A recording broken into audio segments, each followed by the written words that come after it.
want to make sure that I acknowledge the sponsor of the show, Tiege Hanley, because Tiege Hanley sent me this new pack. They sent me the new Tiege pack, so I just literally pulled the paper out, got it out of the mail, and I started going through it, and I got a little bit more excited than I should. You know what I'm saying? So they did send me the Tiege pack, and I don't even know what this is yet. So I'm assuming this is what you get when you first order your Tiege, and I don't know what this is. Oh, this is dope. This is absolutely dope. Is this a nail kit? Ladies, get this for the fellas. Fellas, don't wait for the ladies to get it for you. This is free. This just comes with it. 30% off your first order plus 20% off for life. Literally. Oh, snaps. I didn't know that they were sending it like this. Real talk. So this is the nail kit that they sending you.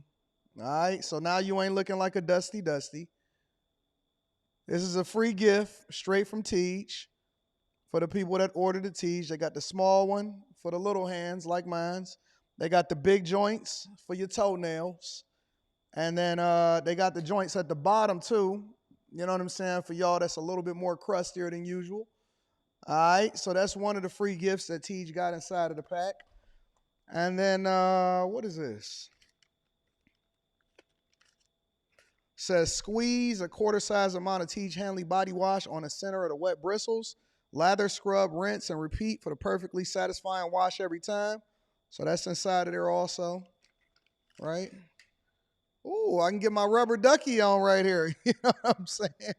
So shout out to Tiege for sending me that uncomplicated skincare for men. And then what we got in here? We got the actual Tiege pack, right? So this is the normal Tiege pack. But then they gave me the supersized joint for the people. They wanted me to show the people exactly what they got when they ordered that first Tiege pack, when you're getting your 30% off your first order, and then you get your free gifts. You get 2 free gifts, and then the 20% off for life. So the 20% off for life is a new thing. And, dang, I ain't even got my keys on me to open this up. Maybe I can use the little nail clipper thing. I ain't got to buy no nail clipper for my new joint downtown. And then you get all of the washes, all of the scrubs, all of the AM, the PMs, and all of that stuff. So you got the whole thing inside of there for you to make sure you take care of yourself. But you got to make sure you take care of it every day, right? We don't want to miss days. We don't want to be looking like dusties. It does not absolve you from being able to make sure that you brush your teeth. Brush your teeth. It don't fix the teeth problem. Don't fix you ironing your clothes. Don't fix you being able to take care of your business. But it absolutely makes sure that your skin is phenomenal, even when you go in between shaves. You know what I'm saying? So shout out to Tiege Hanley. We absolutely appreciate you. Thank you for continuing to hold us down. I might do an official Tiege commercial, but I like just talking authentically to the people. I like giving the people the authentic look of what it is that you're dealing with, and I want you to hear from me personally. Because anybody can do that little pitch and they can make some little videos, but very few of us can actually speak to the products of exactly what it is that you're supposed to use. So yeah, Tiege Hanley, 30% off your first order and then 20% off for life. That's the Anton Daniels pack, 20% off for life. Using any other Tiege pack, make sure that you go ahead and let that go. And make sure you tap into the link that's in the description and take care of it, all right? What's going on is Anton from AntonDaniels.com. I appreciate you guys for continuing to rock with me. Thank you for tuning in for another edition of the Millionaire Morning Show. I am your host, Anton Daniels. It is Tuesday, August 13th, 2024, year of our Lord. Did you guys enjoy the show last night? I absolutely enjoyed the show last night. Shout out to everybody in the building. I also want to give a shout out to Bitcoin Brown. I'm going to be highlighting him shortly. But I just want to first and foremost say that I appreciate you guys. I love you. Thank you to our sponsor, Tiege Hanley. 40% off your first order, 20% off for life. Ladies, get it for the fellas. Fellas, don't wait for the ladies to get it for you. The link is in the description. I need to record a new Tiege Hanley commercial. It's about time. It's about time. It's about time for me to record a new Tiege Hanley commercial. What y'all think about that? What y'all think about that? What up, what up, what up, what up, what up?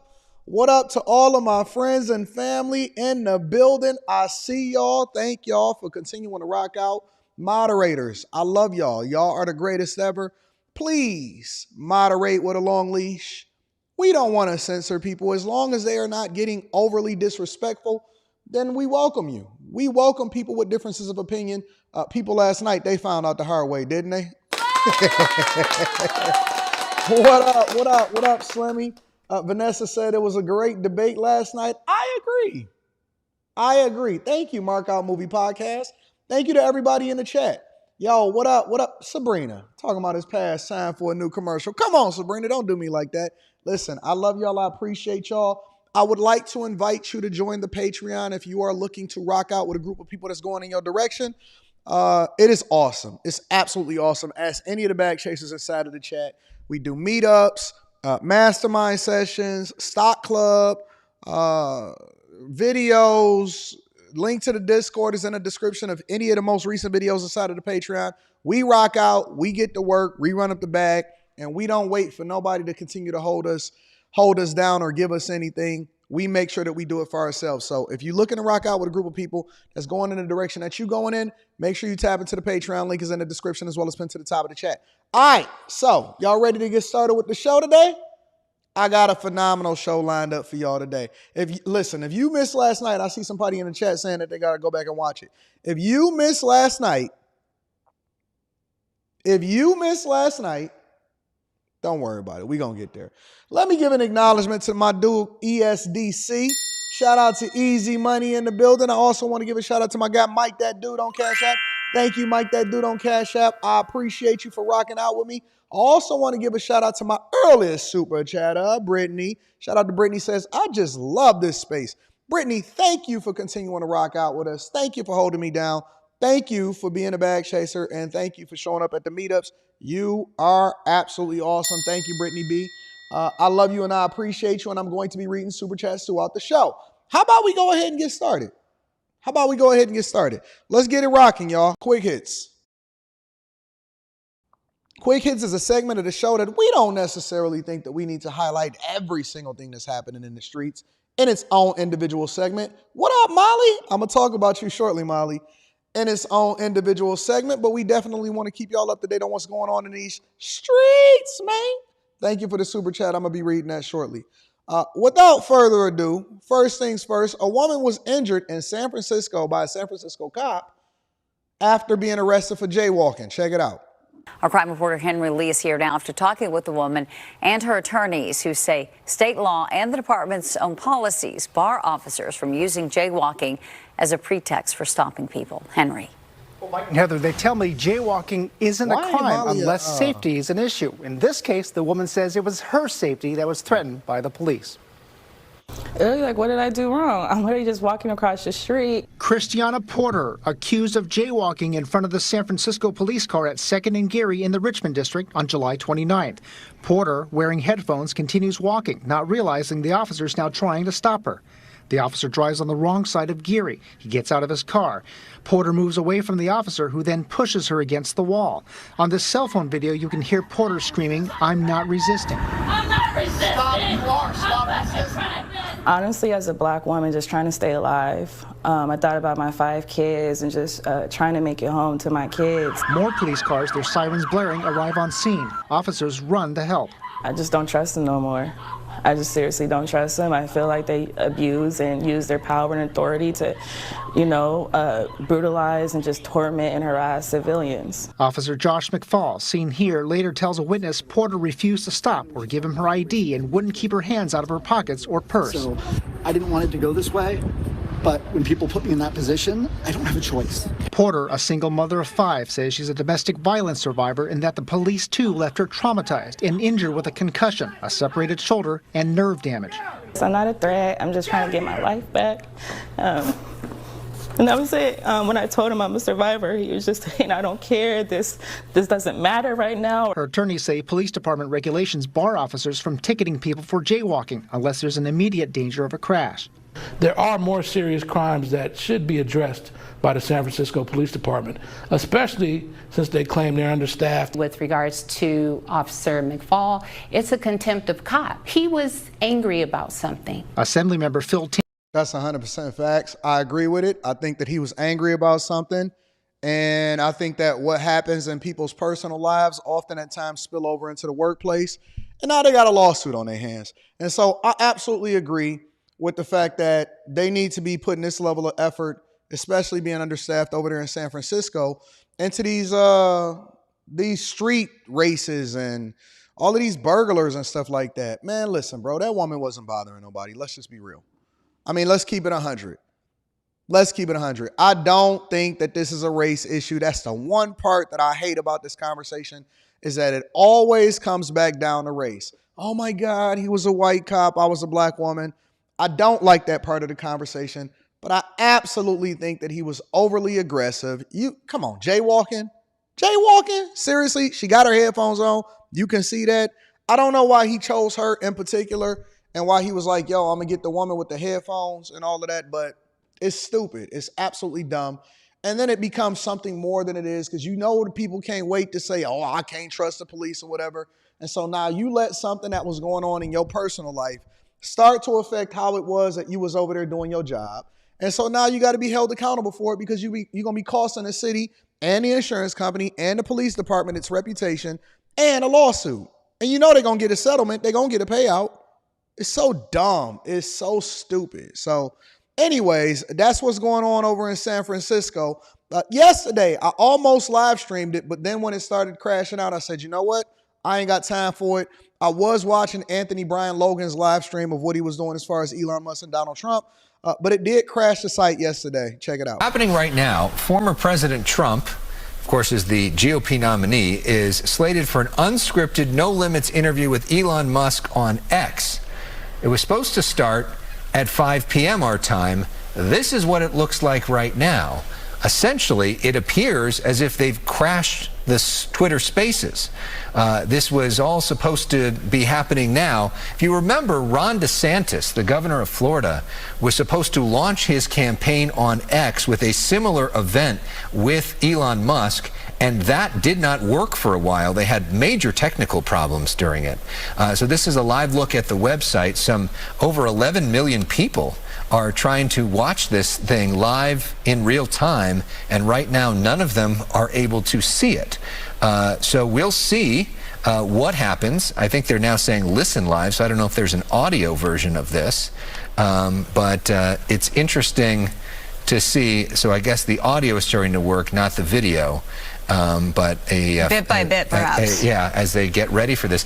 Elon Musk had been stress testing the site earlier, trying to prepare for this to see if it would work or not. Well, he's the one to know, and he's hired his IT department, theoretically. So we'll see. Fired a lot of his IT department, too. Yeah. So it did crash the site for a lot of people. They said that over 11 million people was trying to get in at the same time. They did wind up streaming it. Again, I seen it on Anthony Brian Logan's site. So if y'all want to go and look at Anthony Brian Logan's reaction to it, let him know that Anton from AntonDaniels.com sent you. I didn't have the patience to try to put that together and try to make it work. So I decided to scratch it. Spaces is like a better version of Clubhouse, but it's also integrated on X more effectively. So yeah, man, that interview with Elon Musk, I have not watched it yet, but I will go and check out Anthony Brian Logan's live stream. I will rewatch that to see how that went out. And then on top of that, last but not least, Ukraine is saying that it controls 1,000 square kilometers of Russia now. Check it out. Tony, how much do we know about Ukraine's operations inside Russia? You put it in that historical context for us yesterday. The first foreign incursion, military incursion into Russia since World War II. Yes, I mean, that tells you the significance of it and how embarrassing in many ways it is for the Kremlin to have to confront this. And yesterday, Ukrainian officials met with President Zelensky, and the military told him that they had control of 1,000 square kilometers of Russian territory. That's about 386 square miles. Simultaneously, President Putin was meeting with his regional officials, and the acting governor of Kursk region, where the military action is taking place, told him that some 180,000 people have been evacuated from their homes. So that gives you an impression of the scale of what's going on, the psychological blow that's being felt in the Kremlin, and the encouragement and morale boost that it's giving to Ukraine at this point. What is the situation when it comes to those gas supplies in the area then, Tony? We've seen a pickup in prices, European gas prices. What is happening on the ground? What are the risks? Yes, this is all about a town called Sudzha, where Russia's last remaining pipeline carrying gas through Ukraine, incidentally, to Europe, is routed. There's a metering station there. It appears Ukrainian troops have taken control of that town. We have reporting from both Gazprom and Ukraine's Naftogaz side saying that it seems that Ukrainian troops have control of the town. But so far the gas is flowing. Both sides seem to have an interest in continuing the flows. Ukraine earns money from the transit, and Gazprom certainly wants to supply its customers. So far at least there's no sign of flows being interrupted. But the risk clearly is some accidental damage either to pipelines or the infrastructure, which then would put those supplies at risk, and hence, as I don't know what to believe no more, honestly. We're going to work together when it comes to getting to the money, but we definitely going to keep fighting. Listen, what Americans care about is the fact that we not focus on American business. And I think that overwhelmingly, a lot of people are asking, well, what does this mean inside of the chat? For me, personally, it means that I'm so tired of being a part of these proxy wars. And I loved the fact that we were focused on getting to the money in 2016 through 2020. And we didn't have no distractions when it comes to focusing on war. That just wasn't even a conversation. We didn't talk about war at all. We didn't. We was focused on how much money we can run up, how many businesses we can start, how many women that you can be a part of their lives, how many women was having children out of baby daddies and all of this stuff. The focus was so different 4 or 5 years ago. I think that people are just tired of hearing about war. So much so, I remember when the Ukraine war first kicked off, and it was a big deal, and it was all over the news, and that was all of the news, and it was popular culture, whatever, and people was trying to cover it. People don't even think about it no more. We don't even think about it. We don't cover it. It's almost like getting PTSD from the things you see in the hood on a regular basis, right? You so used to them dealing drugs. You so used to them stealing cars. You're so used to gunshots and sirens that when you move out to the suburbs or to a nicer neighborhood, it sounds weird. It feels weird. The first time, when I first moved out of the hood and I went out to the suburbs, it was so quiet that you can hear the crickets and you can hear all of the bugs and stuff. And the businesses was closed at a certain time and everything wasn't open late at night. And I was just like, I couldn't sleep. Like the first few days of me moving out to the suburbs, I couldn't sleep because I was so used to hearing the noise and the sirens and the gunshots. And even on like when it would be fireworks and stuff like that, the fireworks sounded like gunshots. And so now we've become adjusted and we've acclimated ourselves to just thinking that war is just a normal part of what we're supposed to experience. And that's what we fund. And so when we hear stuff like this, oh man, yeah, they control, we don't even think about it no more. It's not even a thing. It's not even something that we're concerned about. It's not something that we then jump out of our seats about. You become so used to the noise. You become so used to toxicity. You become so used to what they're continuing to plant day after day, week after week, month after month, year after year. We're so used to war that we don't even hold the current administration accountable for the fact that we've basically been in war since they've been in office. It's just normal. Israel, not a big deal. China, that's expected. Ukraine, I'll throw them some more money. Proxy wars. We don't even think about it no more. It's just a normal part of life, and we've acclimated to it to where it's not even a conversation when it comes to these campaigns. Anyways, ladies and gentlemen, that's your quick hits. All right, let me read some of these super chats, and we're going to continue over the show. If you see me writing and stuff, it's just me taking notes of things that I want to make sure that I capitalize off of and that I hit on. Chester Bean says, slowest panel you've ever had. They came for war last night, didn't they? Purple Haze says, what up, AD? I think Jamisha should be brought back. Yeah, Jamisha was good. I like her. I'll talk to Q about that. Q is the one that oversees all of this, so y'all got to give her let me give Q a round of applause. Q don't get enough credit, but I definitely give her a lot of credit and a lot of money behind the scenes. As Tino Ellis says, good morning, everyone. Shout out to that, because everybody eats me. Kenya from Cali. Shout out to Kenya from Cali. Says, that's a lie. Jaywalking hasn't been arrestable in Cali for decades. You will get a ticket. I believe you. Series A says 5274 says you'll think about everything that happened after the George Floyd police would be scared to do stuff like that. like harassing innocent civilians. You'd be surprised when people get in their emotions and they got stuff going on in their life, what they would do. Tia Marie says, I never wanted to hop on a panel as bad as I did last night. Perfect example of how brainwashed and uninformed people, some people are, emotion based on voting is so dangerous. Bless you, AD, in the chat. Shout out to my girl, Tia Marie, for always holding us down. Thank you to everybody that support the platform. Anna Marie says, Island Girl Q Green at hostess and new guests. I don't know what that means. Shout out to you, Anna Marie Lewis. I appreciate you, though, for supporting the platform. I think I know what that means, but I'm not sure. But let's talk about that for a minute, right? So first and foremost, I appreciate everybody that continues to rock with us.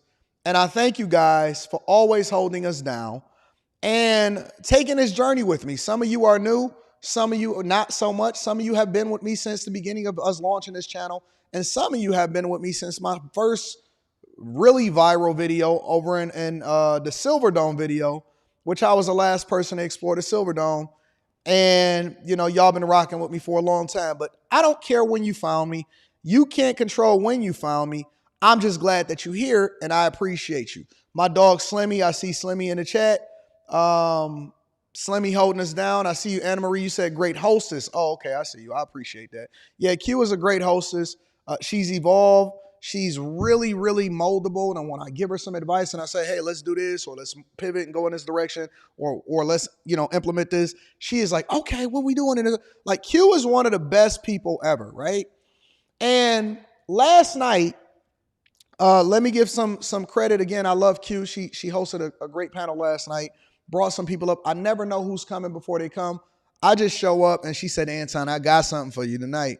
Anton, I got something for you tonight. But I also want to give a lot of credit to Molly. Let me give a round of applause to Molly.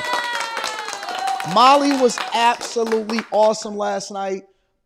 She was intelligent, gorgeous, and she's so reserved about, you know, participating, and she don't even be wanting the visibility. But I'm so glad that she's now become almost a part of the daily rotation of what we have on Monday night stream. So if y'all not subscribed to the Anton Daniels channel, go over and do so. It is absolutely a phenomenal platform for y'all to participate in. And then also I want to give some credit to, look at that. I was looking at a Patreon video. I want to give some credit to Bitcoin Brown. Bitcoin Brown also redid my site last night, or he launched the redoing of my site. So it's still a work in progress in that we're launching the merch soon, and we got a lot of things coming. But if you want to get in contact with me, or you're trying to figure out what it is that I got going on next, you're more than welcome to go to the relaunch site of AntonDaniels.com and figure that out. It's a lot of information. It actually gives you more insight into my impact from a social media perspective. And then also it gives you an easier way for me to contact you, or for you to contact me. That's me sitting there with Isaiah Thomas having a conversation. There's my Porsche Taycan right there. And then you can also go to RB Designs at the bottom of the screen for y'all to be able to get y'all own stuff developed. And I also want to say that Bitcoin Brown is a bag chaser. So I only do business with my people, and I make sure that I give as much work and as much insight. If I'm going to do business with anybody in particular, it is definitely going to be with the chasers, right? But let me say this. Success is the sweetest form of revenge. Success is the sweetest form of revenge. I know, or I've been hearing my entire life about how I wouldn't be anything, or that I'm not anything without other people participating in my life. I remember when I was coming up as a younger guy, and I'm not talking about really, really young. I'm talking about, 18, 19, 20 years old. And somebody told me, and I held on to it. And they said, yo, Anton, what makes you think you can do your own thing? And Rita will tell you, I remind her every single year of what this person told me. And I'm not bitter about it, but I used it to propel me and fuel me. And he said, and I quote, your success will run through me.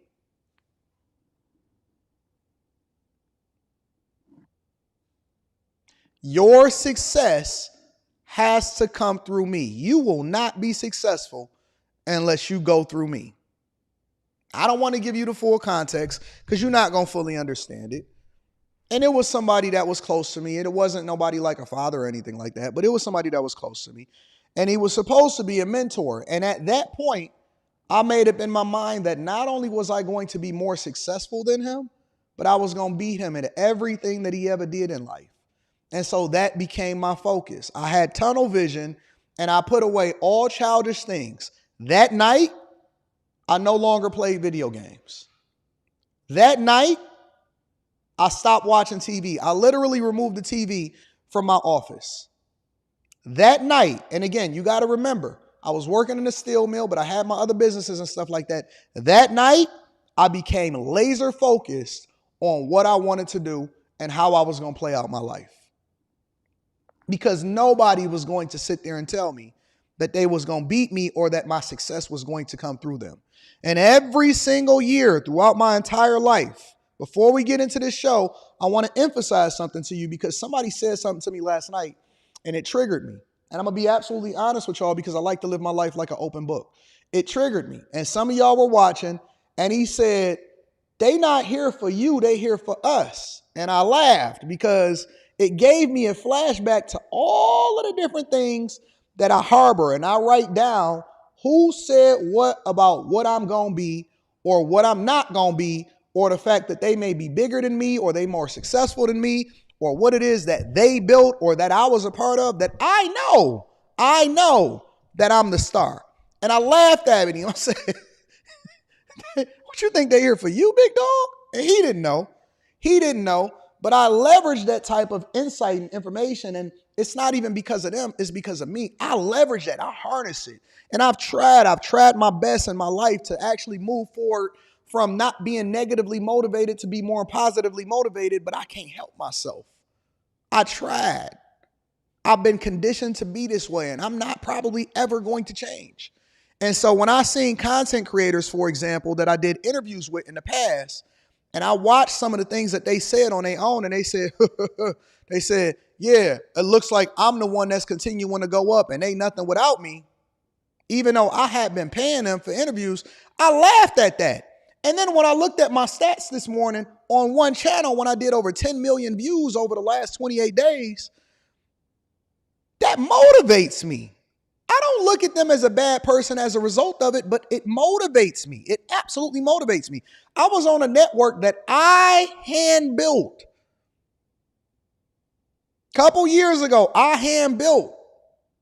And people had the nerve to sit there. Not only the person that was running the network felt as though they were more valuable and that it was them, it was their name that ultimately was the thing that was propelling it to be successful. But it was people that was really questioning about my relevancy and what it is that I did. And I was like, wait a minute. I'm the one that leveraged my visibility. I was already popping on YouTube way before this thing even came into my purview. How much people change and the level of humility that goes out the door once they start getting a little bit of motion, a little bit of visibility, a little bit of money. I said, okay.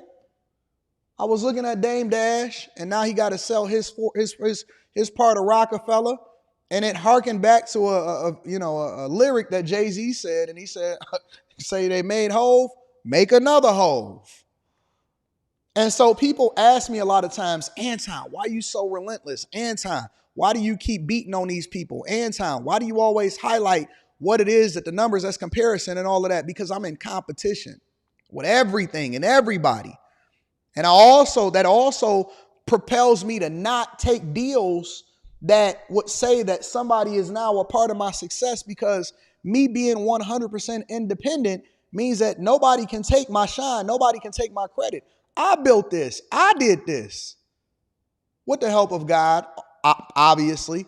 But my point is that when you see people, don't react emotionally when it comes to crashing out when somebody says something that you don't necessarily care for. The sweetest form of revenge is success. The sweetest form of revenge is the cash checks.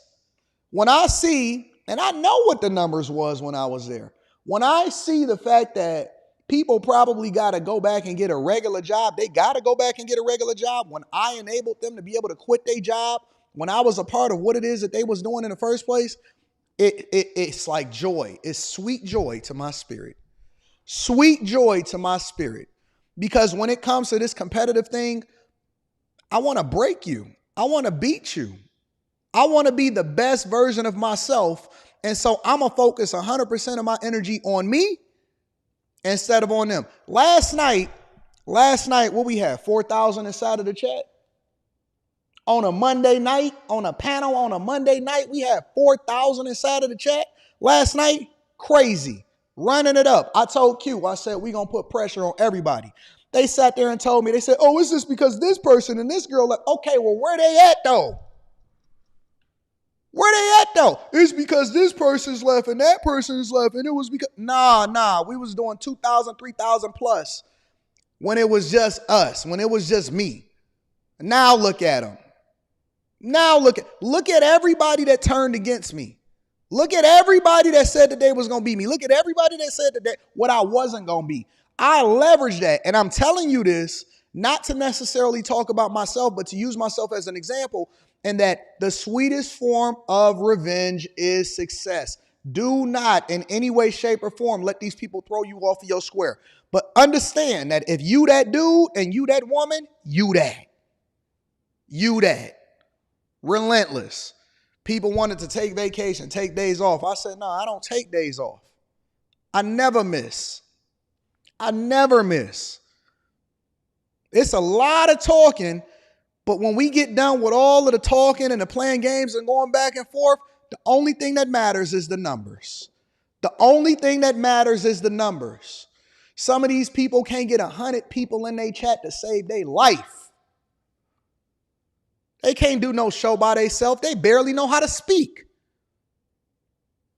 I carry these people on my back. On a regular basis, I carried them people. I carry people all the time. And if you're a part of the Bag Chasers and the Patreon, you know that even the reason that I did some of these interviews had nothing to do with the person itself. It had everything to do with bringing more visibility to myself because I'm the talent. I'm the king.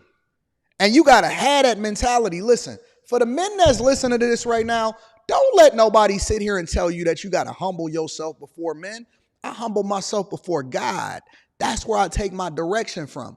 I speak so confidently and so fervent in what I say, and that's what you hear me talk about on a panel on a Monday night last night, because I know that God, I know what I am. I know what he made me to be. I know that I pray every morning. I know I'm girded up. I know I got my breastplate of righteousness on a regular basis. You can't stop me. I don't care if it's 3 people, 4 people, 8 people, 20 verse 1. You are all going down. It's better to be with me than against me, because it's nobody that's going to be able to stand before me and survive it. It's nobody that's going to be able to stand before me and survive. It's divine. It's predicted. This is the way that it's going to be. It's going that way no matter what. I'm going to run through you, or you can run with me. Either way, I'm going forward and up. And so as I look at all of the scatterbrain and the carnage and stuff that is left behind me, we're going to continue to run it up. And there's no stopping us, and there's nothing that's going to prevent us from running this bag up. And so what I want to encourage you guys to do is that you have to put everything that you got into your greatness. Stop being out here begging somebody for a reparation. You banking on somebody else to take care of you. It's one of the reasons why I don't identify with a Democratic Party, is because you can't give me nothing. All I want you to do is get out of my way. I don't identify with the Democratic Party because I'm not looking for a handout. I don't need nobody in order to try to lower something for me. I don't need nobody to hand me a fish. I don't need no social services. I don't need your help. I want you to get out of my way. The reason why I identify as a conservative and as a Republican in general, especially with regard to this election, is because I closely identify with the idea that I don't want bigger government. I don't want you playing a role in my life. I don't want you dictating what it is that I'm going to do when it comes to what's best for my family. I'm not interested in hearing what your abortion policies are. You know why? Because that's something that I can control for myself. Only thing I want you to do is remove the red tape and the regulation that allows for me to really be able to get to the bag, because you're slowing me down. I don't need your help. I need you to get out of my way. You slowing me down. You an anchor. And so real people and real men understand that your pathway to success is all dependent on you. Stop depending on the federal government. Stop depending on something that somebody said that somebody owes you. Man, I don't care what nobody owe me. Listen, I owned half of a network and I walked away from it all. Now it's worth nothing. And I'm worth 10 times more than I was when I had it. I don't care about that part. I can get it myself. Nobody is going to stop you when you unstoppable. It's up to you. It's you. You are the one, you the talent, you the greatness, you the goal. Without you, nothing exists. If you really believe that, or do you want to be interdependent on somebody else in order for you to be successful? So if they don't show up, you can't win. I was never the type of person that was going to depend on somebody for my college paper when they had to pair us together and say, hey, listen, you do half of the work and you do half of the work. No, listen, look, bro, you here or you not? Because either way, this work is getting done. I don't care if I got to stay up all night. I deal with you and I'll have a conversation about what you did and we'll deal with that after it. But I'm not about to forego my grade. I'm going to approach this thing as though it was just me by myself in the first place. If you contribute, cool. Either way, I'm winning. And it's better for you to be on my team than not be on my team. I don't care. I do not care who comes and who goes. Somebody last night on the panel, they said, Anton, but what if everybody ain't doing this? Or what if people don't agree with you? I don't care. I'll go by myself. So you saying that, look, this is what they said. So you saying that, it ain't about the whole, man, I don't care if nobody goes with me. All I need is my God, my Jesus, and my fervency and breath in my body. As long as there's breath in my lungs, I don't care if the whole world is against me. If everybody disagrees and the whole world is against me, but I know that I'm right because I take my orders from a divine power, I'm going. And everybody gonna suffer and everybody gonna get out of my way. I don't want to be a part of groupthink. I don't want to be a part of your crew. I'm not interested in joining your fraternity or your sorority. I don't want to be friends with you. I'm not interested in hanging out at your house. I don't care about you. I don't care about your life. The only thing I care about is winning at the greatest level, and whoever is coming with me is going to win too. That is my mentality. That is the way that I've always operated. I'm a solo artist. I just started being able to have friends because I was like, who is they and where they coming from and why they even over here? You got to approach life as though it's only you and you can't have no safety net. And this is one of the reasons why I even have conversations with women and saying, do you really want to be equal? Because you're going to have to compete against me. And I don't sleep. I'm like a terrorist. You can't negotiate with me. You can't negotiate with a terrorist. When you go to war with a terrorist, you're going to have to kill him. You're going to have to kill me because I'm not going to stop. And so if you don't feel as though you got a lot to lose, if you're not willing to die for what you believe in, it's over for you because you're going to have to be willing to die to stop me. You're going to have to be willing to put it all on the line. I don't sit here and go back and forth and try to have work-life balance.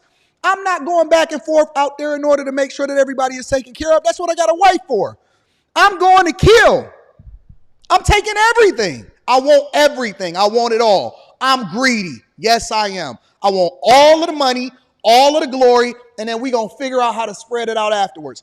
I'm not stopping for nobody. I'm not satisfied. I'm not comfortable. I'm not happy. I'm not going to have work-life balance. Until the day that I die, I'm going for everything. I want it all. I want everything that is mine.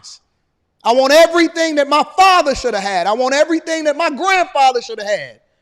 Everything that he said that he was supposed to do, he said, Anton, my legacy is you. I'm coming for everything.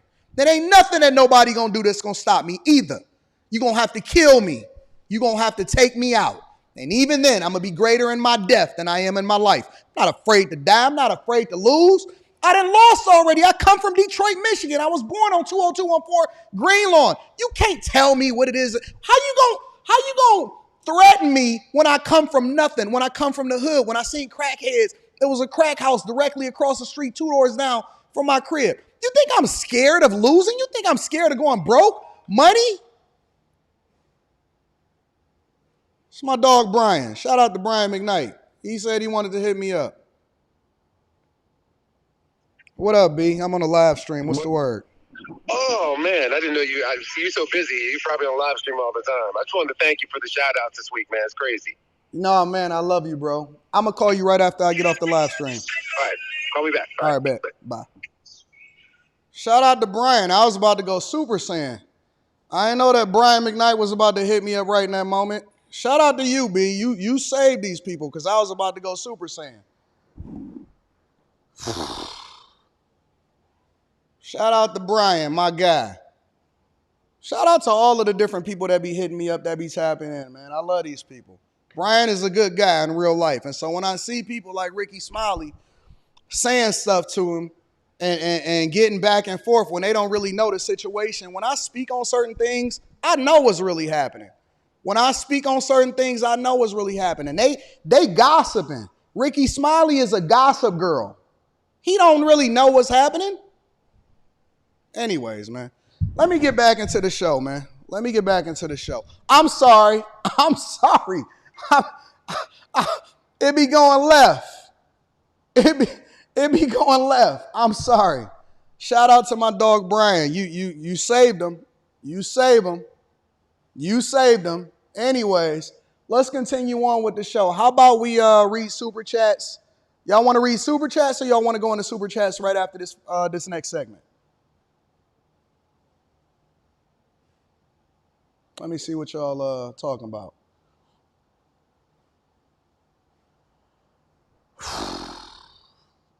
Be having to calm myself down. Y'all want to go straight into the next segment or you want me to knock out the super chats first?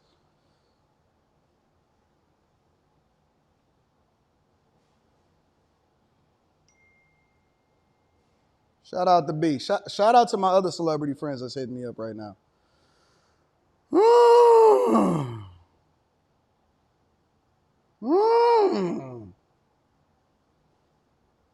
Anyways, okay, so y'all said read the super chats. All right, so we're going to knock out the super chats really quickly, and then we're going to go to the next thing. Have y'all shared this with y'all family and friends? Have y'all shared this with y'all family and friends? If y'all have not shared this with y'all family and friends, if y'all not subscribed, if y'all not bag chasers and Patreon members,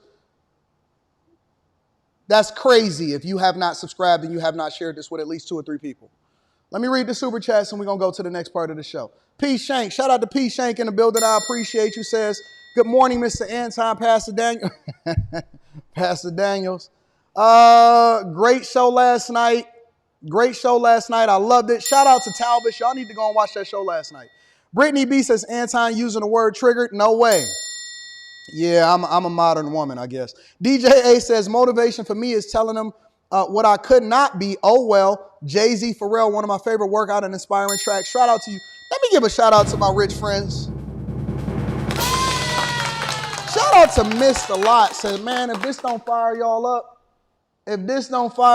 I wish some of these people would debate me. I can't wait. I can't wait to take y'all audience and your platform, and I can't wait to destroy you. You know, I was listening to somebody today, Mr. Lot. I was listening to somebody today, and they started using all of my terms. And I said, wait a minute, they stealing my terms. They started using underwater basket weaving degrees and all of this other stuff. I said, give me my credit. Wasn't nobody talking about no underwater basket weaving degrees until Anton. Brandon Olafat says, man, this is speaking. Thank God for you, AD Real Talk. Thank you. Also, my other rich friend, shout out to my dog, Ray Sean.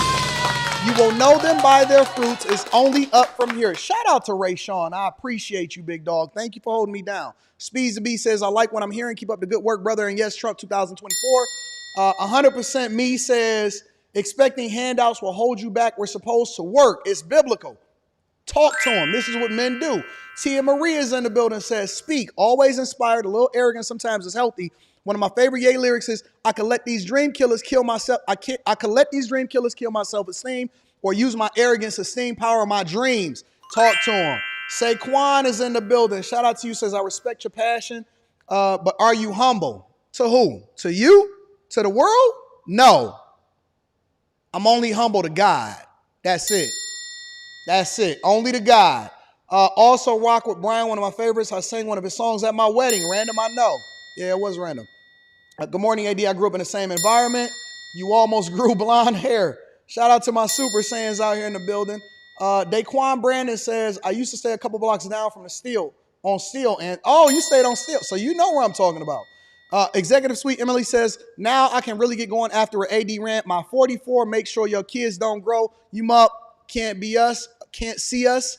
Let's go. Shout out to you, Untouchable. City Prepper says, Black man for Trump West Side. Stay true, bro. Absolutely. And shout out to Michael Johnson. Just gave me a super chat and held me down. Thank you. Make sure y'all continue to hit the like for the algorithm, subscribe to the channel, and turn on your notifications. I ain't got no time limit no more. I do my show when I do my show. You know what I'm saying? Shout out to Eric Harris says, everything you said my mentor told me last night. So it's confirmation. It's confirmation, right? All right, let's get it. I'm going to read the super chats throughout the show. Let me also hit a couple of the cash apps while we're here because I want to acknowledge the people that support me directly also. I want to give a shout out to Bobby Cherry says, bag chasers don't miss. Shout out to Bobby Cherry. I appreciate you. Darwin is in the building, says, thank you. Keep cooking. I appreciate you, Darwin, and thank you for that. Frank White says, that's that same hunger. Man, I am more hungry than I ever been before in my life. It's like I can taste it. I can taste more, and I want it all. I'm coming for it. Anyways, let's continue on with the show. So, our first and foremost person that we need to bring to the front of the congregation is Kamala Harris. And I just couldn't believe my ears when I heard this. It was the weirdest thing that I had ever seen in my life. Shout out to Frederico. I'm going to be reading that super chat shortly. It was the weirdest thing that I ever seen in my life. Check it out. Her first policy that she decides that she wants to stand on, the first policy that she decided that she wants to stand on is this. At the center of our plan for economic relief are massive tax cuts for workers that include something else that's turned out to be very popular, actually. Here it's very popular in this building and all those hotels that I saw that are so nice. I'm staying in a nice one. It's called no tax on tips. No tax on tips. No tax. Now, this video in particular is at the Republican National Convention. This was at the Republican National Convention. But that's not all. Tax on tips.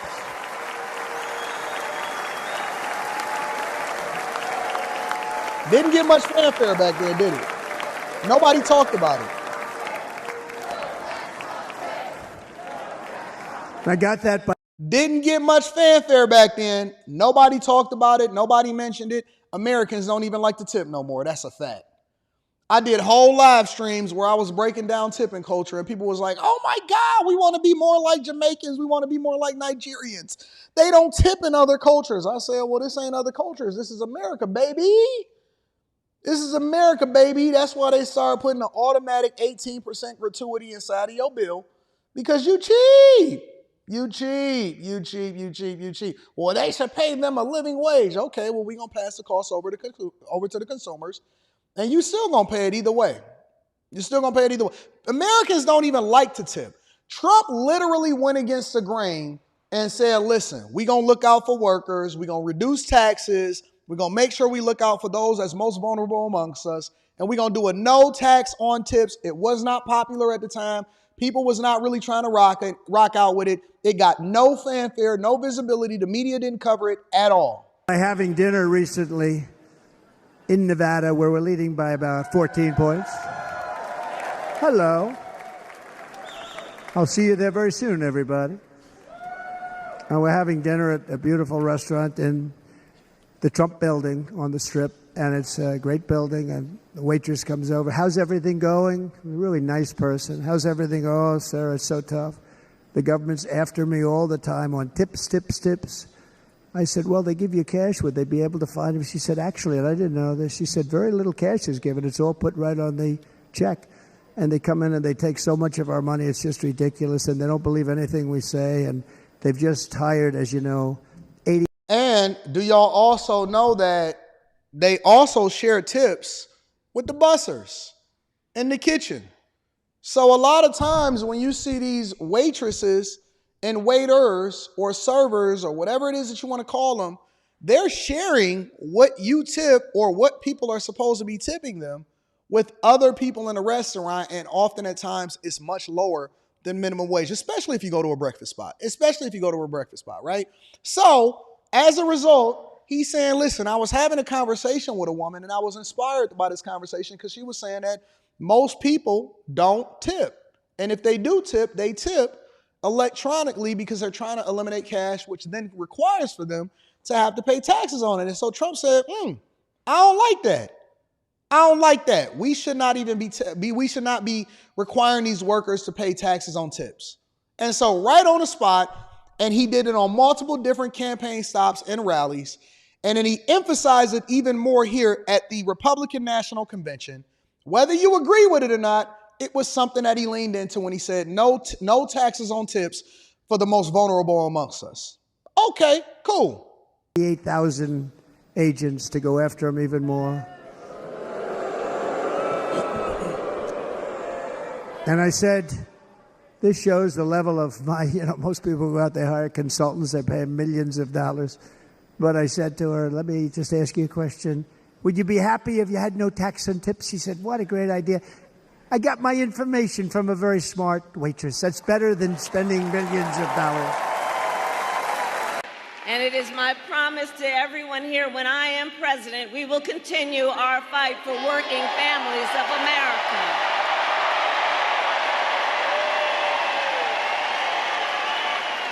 Including to raise the minimum wage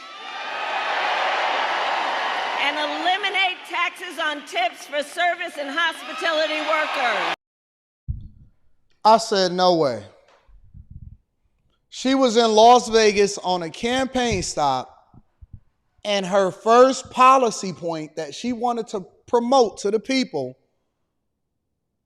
regardless of whether you agree with it or not, because I know that we like to focus more on what you don't like about Trump instead of what it is that you care for about Harris. We don't even call her last name. We just call her Cam Cam. Cam Cam. I've been calling her Cam Cam for years. That's my little baby girl over there. Is that she then directly plagiarized one of the things that he's emphasizing and that he's been pushing into the media and having conversations about, and she literally said word for word what this dude said that he was going to do for hospitality workers and servers. Can we get a round of applause for Kamala Harris? Can we get a round of applause for Kamala Harris? As a matter of fact, you know what? Let's go to their websites. Let's see what the policies are, because we're less than 3 months, 80-something days until November, election day in November. And I'm trying to figure out how y'all have already determined that you're going to vote for her, but you don't even know what she stands for. Last night, and Molly emphasizes so much. Shout out to Molly. She was over there cooking them girls. Last night, or she was cooking that guy. Last night, I asked them several times, what is it that you like about your candidate that you're going to vote for? And they kept on going back to Trump. And then I will bring them back to the front of the Congress, bring them back to the front of the bring them back to the front of the congregation. And they kept doing the same thing over and over and over and over and over and over again. And somehow we ended back on Trump when I was asking them about why they actually liked Kamala Harris. So I said, okay, cool. And I plan on actually deep diving into this. So I just pulled this up. I plan on deep diving into this maybe a little bit later today. Right? Maybe I'll do I think I might do a whole live stream on the Anton Daniels channel about this. Just impromptu. This is her site, right? This is her site. Harris Walls. Hey, notice, I just noticed this. Notice how the amount goes up to 47. So she's basically trying to project herself to be the 47th president of the United States of America. Something that Trump has already said, 45, 47, you know how it is. So if you go to the website, KamalaHarris.com, what you'll see is Meet Kamala Harris, Meet Tim Walz, which is basically a profile. It's like an about page. Oh my God, this is my mother. I was an Indian baby. I'm standing in front of the people. This is my husband, my white husband that I keep leveraging my blackity black self for. Cool, okay? Then you got Meet Tim Walz. I don't know if they're going to have a tampon up here somewhere in order to say, oh, no tampon. Just as his wife or whatever. So we don't talk about wives. We don't go back and forth about that. All right, we leave that to itself. You got events where she's going to be at next. You got a store to go and purchase different things. Let's see what's inside of the store. Oh, you can buy a Harris Walls hat, t-shirt. You can buy a yard sign, and you can buy a sticker. That's what's new. Okay, you can shop now. And then last but not least, and I want to make sure that we don't miss anything, so we're going to scroll up and down. Last but not least, you have the ability to take action. What does that mean? You can now volunteer. You can attend an event. You can try to host an event. You can do all of that stuff. But more importantly, you can donate. And when you donate, and they're going to make sure that you can use all different merchants, right? No matter what it is, PayPal, Apple Pay, Google Pay, Venmo, credit card, all of that stuff. You can even do a recurring contribution. Awesome. So when I go to this site, there's zero, nothing, nada, zilch.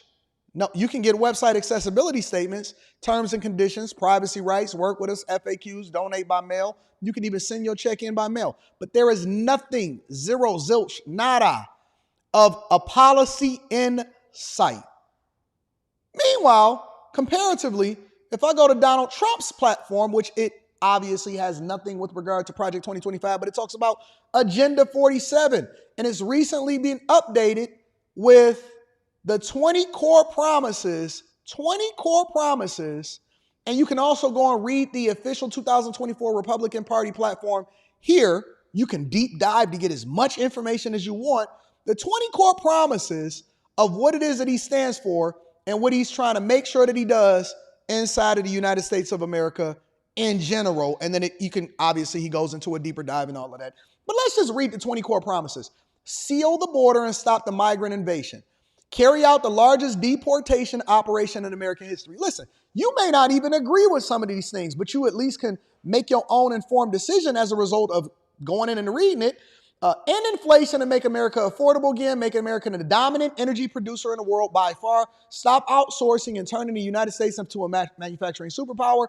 Large tax cuts for workers and no tax on tips, which Kamala Harris stole. Defend our Constitution, our Bill of Rights, and our fundamental freedoms, including freedom of speech, freedom of religion, and the right to keep and bear arms. So they're not trying to take away your guns because we know the criminals got them. You need to be able to defend yourself. Prevent World War III. Restore peace in Europe and in the Middle East, and build a great Iron Dome missile defense shield over our entire country, all made in America, and the weaponization of the government against the American people. Stop the migrant crime epidemic and demolish foreign drug cartels, crush gang violence, and lock up violent offenders. Rebuild our cities, including Washington, D.C., which is a piece of trash. If y'all ever been to D.C., is literally tent city and crime walking up to the White House, making them safe and clean and beautiful again. Strengthen and modernize our military, making it without questions the strongest and most powerful in the world. Keep the U.S. dollar as the world's reserve currency. We don't get any of this type of stuff from the Harris campaign. Fight for and protect Social Security and Medicare with no cuts. So now when you see people say, oh my God, they want to cut our Social Security. Well, as number 14, it says that that's not true. So now you can go over there and you can fact check him, or you can actually read on his official website what he stands for, including no changes to the retirement age, which means that you don't have to work until you die before you start to get your retirement benefits. Cancel the electric vehicle mandate and cut costly, burdensome regulations. So he didn't say he was going to eliminate electric vehicles. He said he was going to eliminate the mandate, meaning that they're not going to push this agenda and they're going to allow for you to have a choice of what you want to buy. Cut the federal funding for any school pushing critical race theory, meaning that y'all should be in there learning science, geography, mathematics, not in there trying to push critical race theory, racial gender ideology, and other inappropriate racial, sexual, or political content on our children. This alone, if I'm a parent, this alone makes me vote for him. This alone makes me vote for him. Keep men out of women's sports. Ladies, Mama Sadies. Ain't that what y'all want? I'm sorry. You want diversity, equity, and inclusion, right?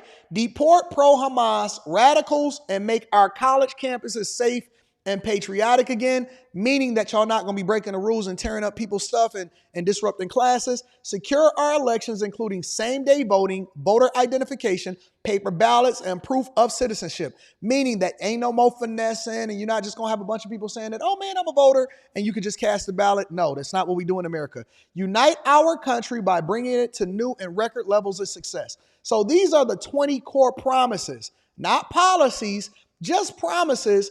And you can deep dive into everything else that's going on as far as the PDF of exactly what this is. And you can go in and read everything that's happening. It's got a table of contents. You can talk about their commitment and all of that. And so you can actually have documentation to refer to on what the Republican platform is standing on when it comes to what is best for America or what it is that he's looking to do as a result of making America great again. Now, my question then becomes, for Kamala Harris supporters and those that are now leapfrogging off of this, no taxes on tips, and then you get tired of seeing Megan Thee Stallion twerk or whatever, what do you guys stand on? What do you guys stand on? I'm just curious. What is it that you think is best for America? And then does that align with the 20 core promises? And then you can go in and start deep diving into the policies? Or are we still twerking for votes? Are we still twerking for votes? Or do we actually stand on something? And he made it very easy for every single American. You could be a child and read that and understand exactly what the platform is for. Curious. Anyways, I think that this is phenomenal. I think that you guys should do a compare. As a matter of fact, I'm going to do a video. We're going to put it on the Anton Daniels channel. I'm going to deeper dive into this. We're going to compare and contrast, even though there's nothing to compare and contrast to. And we're going to talk about the policies and what they both stand on. All right? Make sure y'all hit a like for the algorithm, subscribe to the channel, and turn on your notifications. Let me go ahead and read these super chats. Frederico says, I'll call you reggaeton, not daddy ton. All right, I'm with it. That's cool. Mac Dendy Toussaint says, Anton, Anton, A-N-T-O-N. I am a small business owner of a cargo van business. I would love a small donation. So wait. Let me get this straight. You are a small business owner of a cargo van business, and you would love for me to give you money in your business. After the speech that I just gave in the beginning of the show. Thank you for supporting the platform. I appreciate you. Cartez Cookies is in the building. Says, Anton, one of my biggest lessons from being a bag chaser, listening is to choose your heart. The goal is to get rich. Being rich is hard, but being poor is hard. Choose and keep inspiring, AD. Thank you to my guy, Cartez Cookies. Phenomenal business owner. Make sure that y'all order those cookies. Cartez Cookies with a K. It's dope. Rod says, AB, I'm working, or AD, I'm working 2 full-time jobs, 80 hours a week, and running a small business. You have motivated me to keep pushing harder. Thanks, brother. Thank you, brother. I want it all. Go and get it. Go and get it. Nobody is going to come and save you. It's all on you. Still going to leave my tips in cash. Me too. I do both. Raheem Graham says, how do you steal the one policy you cause to be a necessity by being the deciding vote on an Inflation and Reduction Act? Shout out to Raheem Graham. Right Insight is in the building. Says Harry Walsh 2024. Big Rome Gotham says Kamala cares about donations, not policy. Jay Ben says, what's her daddy though? On a milk run. 81 million votes says anti-Google Biden administration issues rules that could curb gig work, contracting. They were literally trying to kill gig work. High Tolerance says, I'll check that out. High Tolerance says, I went to the Yoke on Sunday and the hostess handed me a menu to take to the bar. I responded and laughed to her. I'm not walking my menu back. Manager addressed it and I dropped my server $20 tip. Shout out to High Tolerance supporting the servers. Saquon says all 20 promises will create thousands of jobs, millions of jobs. Dr. Quantum in the building says, this is why I rock with people who read and research rather than just repeat the BS that they hear other people say. And we ain't got to go off of what other people say. We can all just pull it up for ourselves. It's right there on both websites. A bunch of nothing and a bunch of everything. Let's continue on with the show. Make sure that you guys hit a like for the algorithm, subscribe to the channel, and turn on your notification. J.D. Vance made his rounds, and he went to all in hostile territory, which you will never see Kamala Harris do. He went to ABC, he went to CNN, he went to all of the places, MSNBC, and he said, listen, question me, grill me. There is no script. I am willing to take whatever it is that you give me, and I'm an answer fully. Kamala Harris won't even take questions from reporters. She won't appear in any hostile territories. Tim Walz, ditto. They are protecting them against you because they don't have anything to stand on. And as long as they can try to get through this next 84, 85, 86 days, hopefully they can become president of the United States of America through ignorance of other people that's not informed voters. But I wanted to go in and look at a little bit of the CNN interview in which, again, he was in hostile territory, and they saying he absolutely bodied this reporter. Let's get into it. Thank you so much for doing this. Yeah. Appreciate it, Senator. Thank so you. Within a week of you being named on the VP ticket, the Democratic nominee changed. And you guys seem to be struggling a little bit with how to approach the new dynamic. How are you approaching your new opponent and the new ticket? Yeah, well, I think it's pretty straightforward, actually. We're running against a set of policies that I think have failed the American people, and we're running to a set of policies, President Trump's 4 years in office, that I think really succeeded for the American people. And I think that what's different about it, and you're right, Dana, it is different, but what's different about it is that we're running against a different person who a lot of Americans just don't know.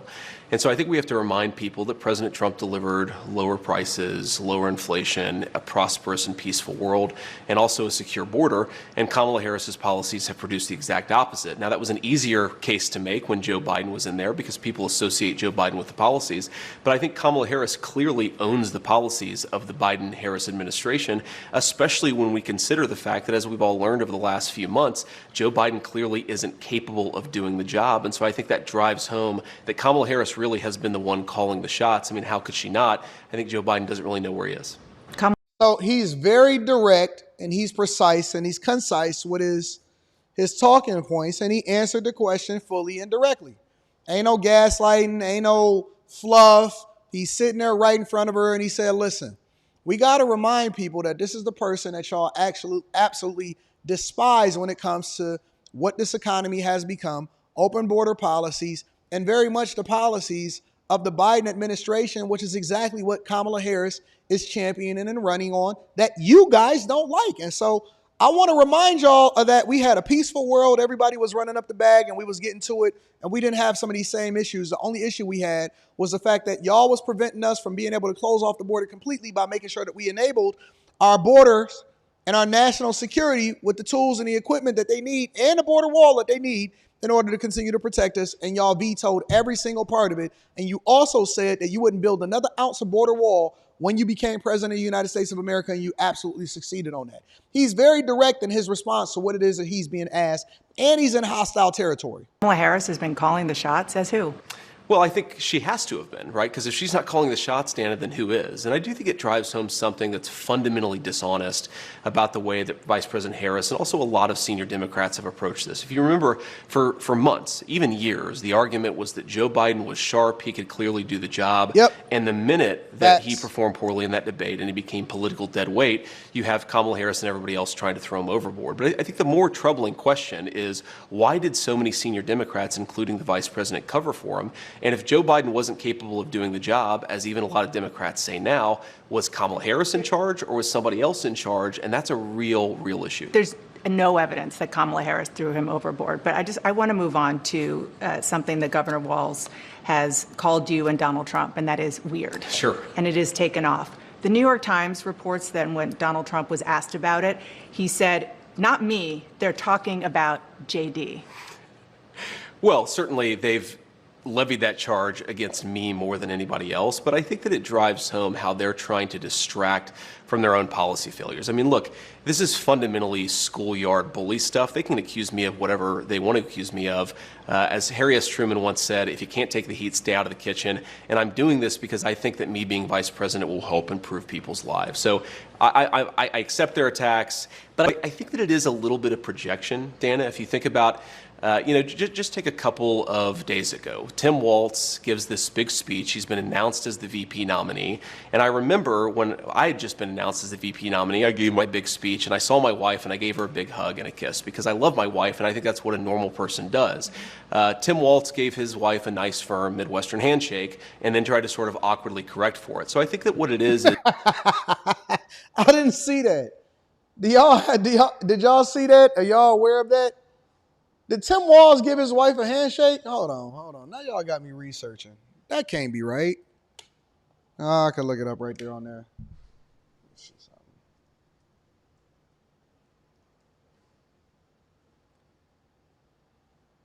Let me see. Did Tim Walz give his wife a handshake? Is that true?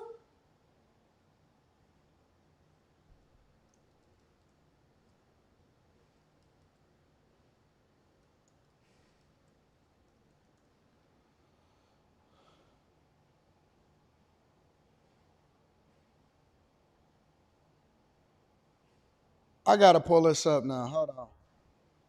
Did he give his wife a handshake? Let's pull it up and see what really happened out in these streets. Say it ain't so, Tim. I wasn't aware of that. I'm reacting to this in real time. I wasn't aware of that.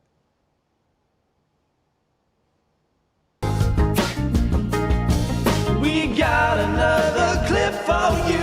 It's Tim's odd greeting. The man of the hour, Tim Walz, brings us our second video of the day.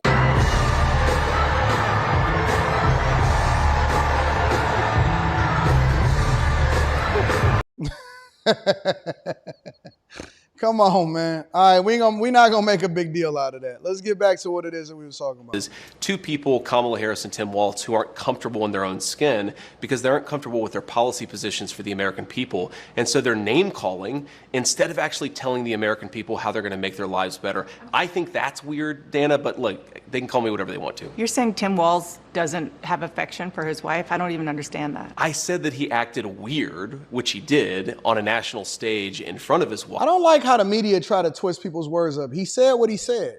And in front of millions of Americans who presumably were watching at home. And I think that it's projection, Dana. Look, I think this election should be about who's going to solve the inflation crisis, who's going to make groceries and housing more. Y'all think that Tim Walz is zesty in the chat? Listen, this is what we do over here. We make sure that we get insight from the chat. Wait a minute. Y'all think that it's more like, what was the name of that show? House of Cards. House of Cards was awesome until they kicked off Kevin Spacey. Kevin Spacey need to go back on House of Cards. So wait a minute. Y'all think that Tim Walz is like Kevin Spacey on how it is that he move in his household? Y'all think that Tim Walz is like, come on. Y'all can't say that. Y'all can't think that. Y'all think that Tim Walz is like Kevin Spacey on House of Cards? Some of y'all haven't seen House of Cards, but okay. So let me give y'all some insight on what happened on House of Cards. So on House of Cards, the wife would often at times, they would engage. All right, let me get out of that. So you think the wife is just a prop? Affordable. Who's going to secure that southern border? Kamala Harris's record is that she supported all the policies that made that problem worse, Dana. We're trying to say we're going to take the country in a different direction.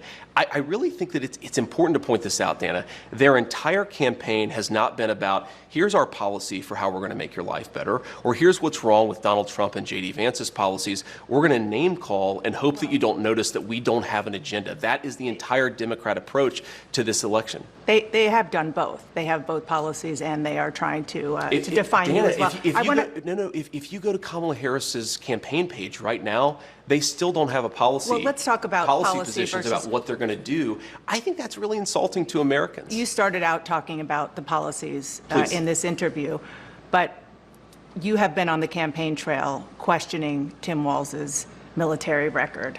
Wait. We're going to just skip over the policy part? We're not going to actually address the policies? So she leveraged that in order to lead into the next question about his military record. What happened to why is everybody ignoring the most important part of this conversation? The most important. Listen, by far, forget the military record, forget the identity politics, forget whether you think he's zesty or not.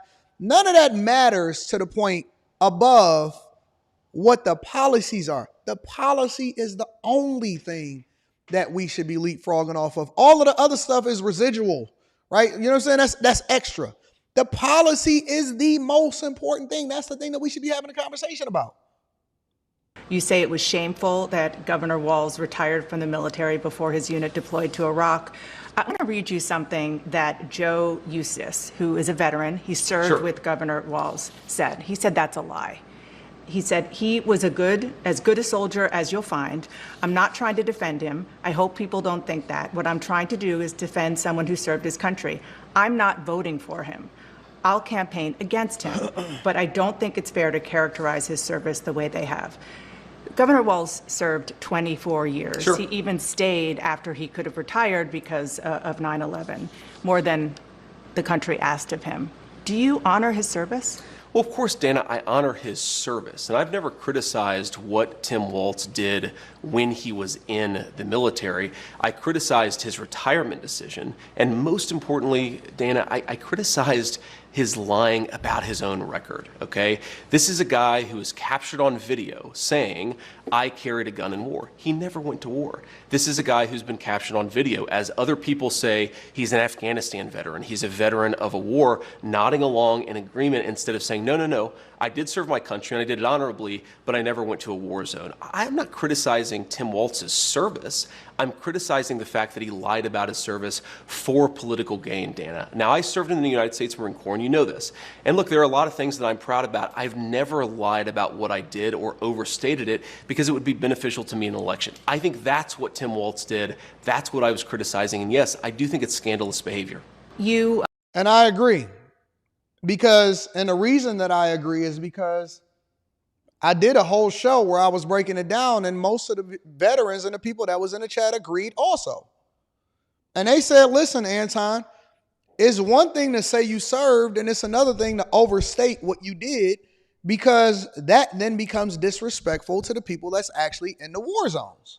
Nobody criticized the fact that he was in the military or that he served, but everybody was concerned about the fact that he overstated what he did in order to continue to benefit and get political gain as a result of it. He doctored up his resume, and the minute that they started to bring him into the conversation as far as vice president of the United States of America, it all went to hell, and now people are trying to gaslight us to say, but he served. Nobody is criticizing the serve part, but everybody is concerned about the stolen valor conversation. Talked about one of the things that he said, weapons of war. He was talking in a campaign stop about, he was trying to talk about gun control. And he said, weapons of war I carried in war. I will say that the Harris-Walz campaign did say that the governor misspoke there. Sure. So he did misspeak. Okay.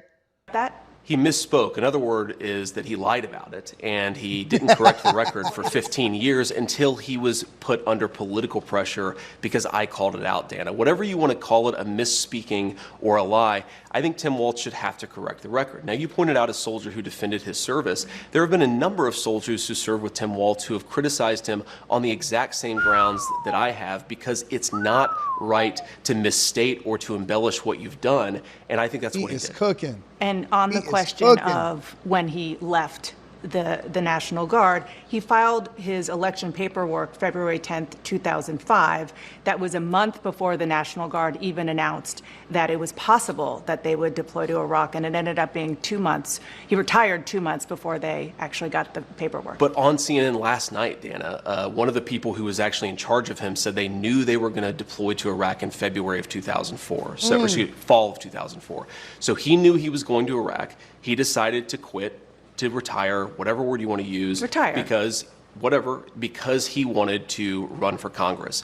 He lied about that. He said that when he decided to retire, he did not know that he was going to Iraq. That is another untruth, as even his senior military officer said. So again, I'm not criticizing the service. I'm criticizing the dishonesty. Dishonesty spoken in favor and for the purpose of political benefit. And I think that the most important thing here, Dana, is it goes to Kamala Harris's judgment. Tim Walz is ultimately going to be the vice president. Kamala Harris is in great health. I'm sure she's going to be president if she wins for 4 or maybe even 8 years. Why did Kamala Harris choose a person who has lied about their military service? I think that is a serious lapse in judgment. And I don't want to hear from a campaign spokesperson of Kamala Harris. I want to hear Kamala Harris herself address what I just said. And that'll never happen. It'll never happen. Kamala Harris will never take questions from reporters, she'd rather have conversations with Charlemagne. She'll never stand in front of journalists. She'll never stand in front of people that are educated on policy. She'll never interview with somebody that can throw a hard question at her. She'll never interview with somebody that can question her record. She'll never give any kind of clarification, but they want to control the narrative because when you start to ask questions, you start to expose the truth. And so I applaud J.D. Vance for going on all of these different platforms and standing forth in enemy territory and saying, you have no limits. Ask me whatever you want to ask me. Seen a lot of statements from veterans, including those you served with, saying it's just untoward to be criticizing somebody who served for 24 years. Dana, I'm not interested in the ad hominem. I've heard from a lot of veterans groups who criticize Tim Walz. The question is, he said he served in war, and he didn't. That is a dishonesty. I couldn't care less what one or the other person says about it. I care about what the truth is. The truth is that Tim Walz didn't tell the truth. And importantly, Dana, this is about Kamala Harris's judgment. And I think that when you ask, why has Kamala Harris allowed the border to be wide open? Why has Kamala Harris supported policies that have promoted the increase in inflation? I think it goes to the heart of her judgment, and I think that that's what we should be talking about. One last question. Donald Trump didn't serve in the military. He received a medical draft deferment for bone spurs to avoid serving in the Vietnam War, reportedly as a favor to his father. Do you find that shameful, too? I think that Donald Trump didn't serve in the military, but he didn't lie about it, Dana. I've known Donald Trump for a long time. He really honors our veterans. He honors me for my service. Donald Trump didn't lie about serving in the military. He didn't say that he went to Vietnam when he didn't. This is the problem. I don't criticize anybody. Whether they served our country or not, I think it's honorable to serve, but obviously a lot of people have reasons for not serving. I criticize somebody for embellishing their record, for lying, saying, I went to war. Dana, do you think that it's a problem that he said, I went to war, but he didn't actually? That seems to be a problem to me. Well, they've corrected that. Let's move on to... They've corrected... Ooh, she just... That's how you know somebody is a shill. By admitting that Let's move on to another important issue to voters, and that is the issue of abortion. Breaking that girl down. You wrote the foreword for a new book by Heritage Foundation President Kevin Roberts of Project 2025. Project 2025, among many other things, calls for rolling back approval of the abortion drug mifepristone. Donald Trump told me during the debate that he would not block the drug. And on Thursday, when he was asked, he didn't rule it out. So which is it? Well, look, Dana, first of all... What? Project 2025 is not affiliated with the Trump campaign. Kevin Roberts is a friend of mine, but I wouldn't say that he speaks for the president in the same way I wouldn't say that he speaks for me.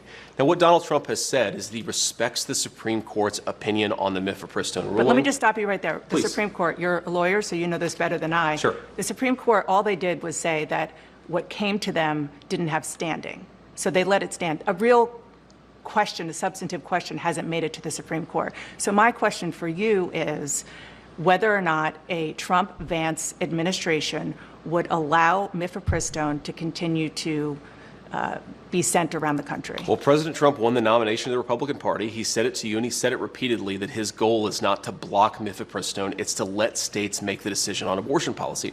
Now, of course, that does mean, Dana, we have to be honest about this, that California might have less restrictive rules than Ohio, which might have less restrictive rules than Alabama. I think what President Trump is really trying to do on the abortion question is really admirable, and I wish the press was a little bit more honest about it. He's saying we've had a 50-year culture war over abortion, where unfortunately this issue has just divided the country, and he wants to provide some ground for us to come together, for states to make these decisions, for voters to make these decisions, and for us all to respect one another. That's all he's on proposed. That issue, a few months ago. So it's very clear. He said that the government, the federal government shouldn't be meddling in what it is that women do with their bodies, and that should be a state issue. We don't want to be associated with it. When we had this conversation and we were debating last night, basically what she told me was that Jamisha, shout out to Jamisha, she was a good sport. Basically what she told me was that she wants the government to intervene and play a role in what it is that women do with their bodies. She wants the federal government to play a bigger role in what people do with their bodies inside of their homes and their ability to be able to eliminate a child or keep one. And I 100% disagree. I think that it should be in the state's control And so it's based off of whatever it is that you vote or whoever it is, the legislators that is in your state, to determine whether or not you should or you shouldn't be able to get this drug that is being shipped across the United States of America that's only enriching the pharmaceutical companies. On the question, his position, which you've adopted, is it is up to the states. I spoke to a woman named Kate Cox. She lives in Texas. Sure. She was 20 weeks pregnant. Her fetus was diagnosed with a disease. They always gonna give. I haven't seen this, so I'm reacting to it in real time. They're always going to give a, what do you want to call it?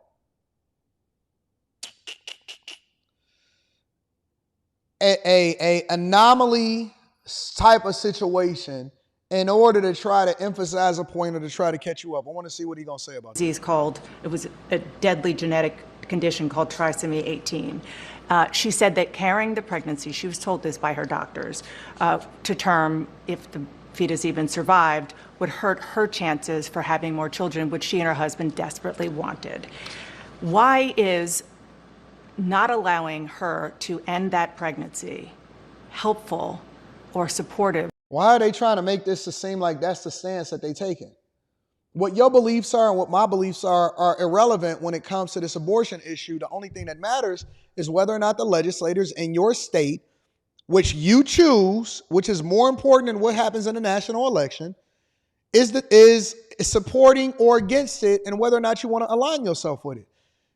Why do they keep trying to make this like a stance that they're taking? Of expanding families like you want it to be? Well, first of all, Dana, my heart breaks for this woman. I don't know her personally. I've certainly heard the story, and our heart breaks for her. And we want people to have healthy, happy families. And it's extremely unfortunate that sometimes, medicine, the act of God, whatever happens, it just doesn't work out. And what the president has said, I think, very clearly is that he is not trying to prevent women who have non-viable pregnancies from getting access to the medical care that they need. But allowing the states. Why does she keep interrupting him? Decide a place like Texas, which has very strict laws now, doesn't allow a Kate Cox to end a pregnancy that is fatal and could potentially hurt her ability to have more kids. But what President Trump has said is that we are going to let voters make these decisions. And again, Texas might have a view that President Trump disagrees with. They might have a view that President Trump agrees with, but you've got to let the voters make these decisions. So you're comfortable with that law in Texas? I'm not comfortable with anything, Dana, because I'm not passing judgment on what these laws should be. You ask me my own personal view. I campaigned against an Ohio referendum, but I think that we have to let voters decide. And when they speak their mind, you have to be respectful. Agree or disagree with whatever voters decide, they're going to make these decisions. So he's saying leave it in the hands of the people. I don't really understand what a disagreement is. Welcome back to State of the Union. He bodied it. He said leave it in the hands of the people.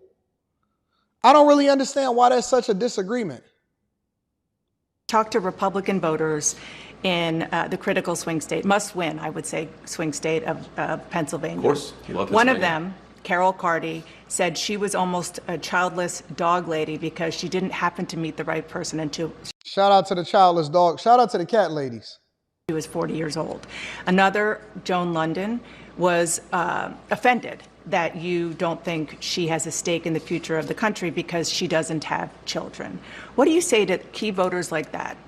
Republicans, swing voters, who are put off by your views? Well, what I would say, Dana, is if you look at what I said in context, the Harris campaign has frankly lied about what I actually said.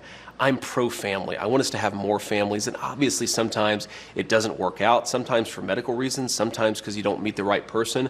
But the point is that our country has become anti-family in its public policy. Let me just give you an example of this. So after our second child was born, my wife and I, we have 3 little kids. After our second child was born, we get the baby home from the hospital. We get this ridiculous out-of-network medical bill that is financially shocking, and we're pretty well off. And that happened because we have ridiculous laws in this country that are anti-family. I've sponsored legislation to try to fix things like that so moms and dads don't get these surprise medical bills. I think it's important for us to be pro-family. That's all that I've ever said. If you want to be pro-family, I want to, because you do criticize that you just... He's so respectful that he lets her interrupt him. The Democratic Party for being anti-family. I do. You called out Kamala Harris and Pete Buttigieg in particular. Kamala Harris has 2 stepchildren. Pete Buttigieg and his husband have adopted.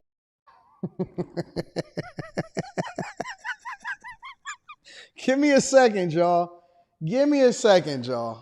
Listen, I have not adapted to the new ways that we operate in the United States of America. I'm sorry. It's very difficult to me. I still feel weird personally when I see Pete, when I hear her say Pete and his husband. You know what I'm saying? It's still, when I seen the footage of Don Lemon getting married, or all of the people that was walking into Don Lemon's marriage and stuff like that, and it's still not normal to me. It's still not normal to me. I don't care how much y'all throw it in front of our face, how much y'all say, let's normalize this, how much y'all embrace it. And I respect people's decision to do what they want to do. I do not believe that it should remove your humanity or your ability to be able to produce resources and funds. And I also do not believe that it should exclude you from any American right in particular. It just sounds crazy to me. I am going to respect the laws of the land, but I don't have to agree with it. It don't mean that I'm going to do anything about it, but it just sounds crazy to me. Straight up. Twins. Do you recognize them as parents and more broadly as being part of families? Well, of course I do, Dana. I mean, you know my life story. I was actually raised. I was raised, but Dana, I was raised. I mean, one of the first people that I gave a hug to after my RNC convention speech was my stepmom, who's been an incredibly important person in my life. So she's not childless. My kids call. Why is this woman keep interrupting this man and not letting him answer the question? Call her Mamaw. Of course she's not childless, but again, you called her that. The criticism, I certainly did not call my own stepmother childless. Kamala Harris. I criticized Kamala Harris for being part of a set of ideas that exists in American leadership that is anti-family. I never, Dana, criticized people for not having kids. I criticized people for being anti-child. And I do think that Kamala Harris has made some bizarre statements. She has said things like, it's reasonable not to have children over climate change. I think it's the exact opposite message we should be sending to our young families. I want to expand the child tax credit. They are absolutely reaching. They don't have nothing. They have zero on this guy. And when you allow for him to be able to communicate his entire thought, you start to look stupid, and that's why she keeps trying to interrupt to distract him. But he's too skillful as a debater, and he's too skillful as a communicator to be distracted. I want to stop those surprise medical bills. I want to make housing more affordable so that if you have a young family, you can actually afford to put them in a home. And I think that it is unfortunate that so much of our public leadership has become anti-family.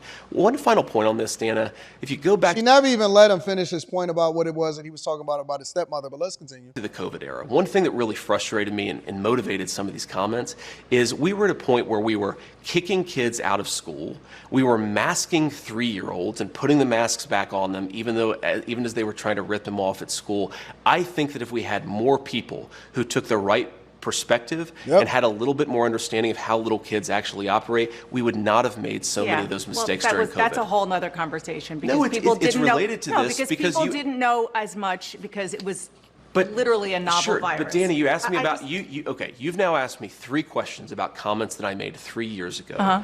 I wonder what Kamala Harris thinks about the fact that she supported policies that opened the American southern border. I wonder what Kamala Harris thinks about the fact that she lied to the American people about Joe Biden's middle facility for the office. You are interviewing me, Dana, because I respect the American people enough to sit down for an interview. I appreciate that. Kamala Harris has been the nominee for 3 weeks. She hasn't sat down for a real interview. Believe me, we are asking. You're not going to get a disagreement there. But the point is, Dana, you've got me for 15 minutes or however long you have me. We should be talking about public policies that matter. How are we going to lower inflation? How are we going to reduce the cost of food and housing? How are we going to close down that southern border? We've talked so little about that. We've talked a lot more about a sarcastic remark I made 3 years ago. I think we should talk about the issues that most Americans care about. I only asked you one question about that. I asked you about policies, and I was asking about you asked 3 the military record that you brought up. Nobody else did of Tim Walz. One last question. This is on policy. Please. The Federal Reserve. Yeah. Donald Trump said this week that he feels strongly that the president should have at least a say when it comes to the Federal Reserve and how to handle interest rates. Do you agree that a president should direct the Federal Reserve on how to handle interest rates? Well, not direct. He That's didn't not say what he direct. said. He The said president have should a have a say. But that's what he said. One, I absolutely. Gaslighting is at an all-time high. Gaslighting is at an all-time high. He never said any of that. He said that he didn't say direct. He said that they should have a say. They should be participatory in what happens with the Federal Reserve in order to drive down inflation. I'm not really sure what a disconnect is. How is that a misunderstanding of what it is that he said? And I'm so glad that J.D. Vance is smart enough to be able to catch that. Absolutely agree with what he said. Right now, And the president two, doesn't have a say. Well, the president has a say in the sense that the president appoints the Federal Reserve governors. But he's saying, to be clear, President Trump is saying, I think, something that's really important and actually profound, which is that the political leadership of this country should have more say over the monetary policy of this country. I agree with him. That should fundamentally be a political decision. Agree or disagree, we should have America's elected leaders having input about the most important decisions confronting our country. That would be a huge change, just so people understand that. It would be a huge change, but whether the country goes to war, what our interest rates are, these are important questions that American democracy should have important answers for. And I think all President Trump is saying is that, look, it's kind of weird that you have so many bureaucrats making so many important decisions. If the American people don't like our interest rate policy, they should elect somebody different to change that policy. Nothing should be above democratic debate in this country when it comes to the big questions confronting the United States. Okay, one last question. Please. And I can't believe I have to ask you this, but I do, because Donald Trump has been attacking Kamala Harris's racial identity. He has not been, but ask your question. Well, he questioned her racial identity. He said a number of years ago she happened to turn black. Her father is Jamaican. Do you believe Kamala Harris is black? Of all of the things, they got this guy for 15 minutes. They got this guy for 15 minutes. She had 15 minutes worth of questions to ask anything that she wanted. She could have asked, and because I want y'all to really pay attention and have this conversation honestly. Honestly, you could have asked anything in the world. You could have asked about the Ukraine war. You could have asked about how it is that we can economically add more value into families and to drive down inflation. You could have asked about the migrant situation and how he would work to ensure, or the administration will work to ensure, that our borders is closed off, and how that's being affecting sanctuary cities. You could have asked about, how the market is going to react if and so they then become president, versus what would happen if Kamala Harris and this administration continue on Biden's policies. You could have asked anything in the world that would have added value into this conversation. And everything that she focused on was ad hominem attacks, things that he said 3 years ago, abortion, a pill, or a medicine that is being shipped across the country, and identity politics. Of all the things that you could possibly ask, you asked about identity politics. I thought that the final question was going to be like, okay, all right. We about to really get to it. We about to really kill it. We about to get deep dive into it. We got all of the BS out of the way. We about to get to the real meat and potatoes. Do you believe that she's black?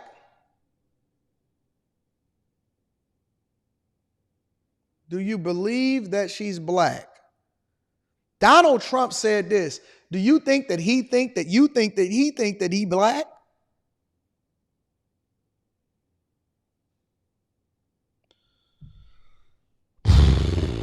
Let me see how he answers it. I believe that Kamala Harris is whatever she says she is, but I believe importantly that President Trump is right that she's a chameleon. She pretends to be one thing in front of one audience. She pretends to be something different in front of another audience.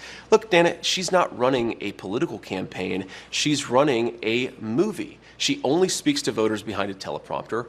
Everything is scripted. She doesn't have her policy positions out there. She hasn't answered why she wanted to ban fracking, but now she doesn't. She wanted to fund police, but now she doesn't. She wanted to open the border, but now she doesn't. She should have to answer for why she presents a different set of policies to one audience and a different set of policies to another audience. And I think that's what President Trump is getting at. This is a fundamentally fake person. She's different depending on who she's in front of. With respect, you changed your position on an important thing, which is Donald Trump. Of course I did. And so why are you not a chameleon? Because, Dana, I've explained to the American people what's different.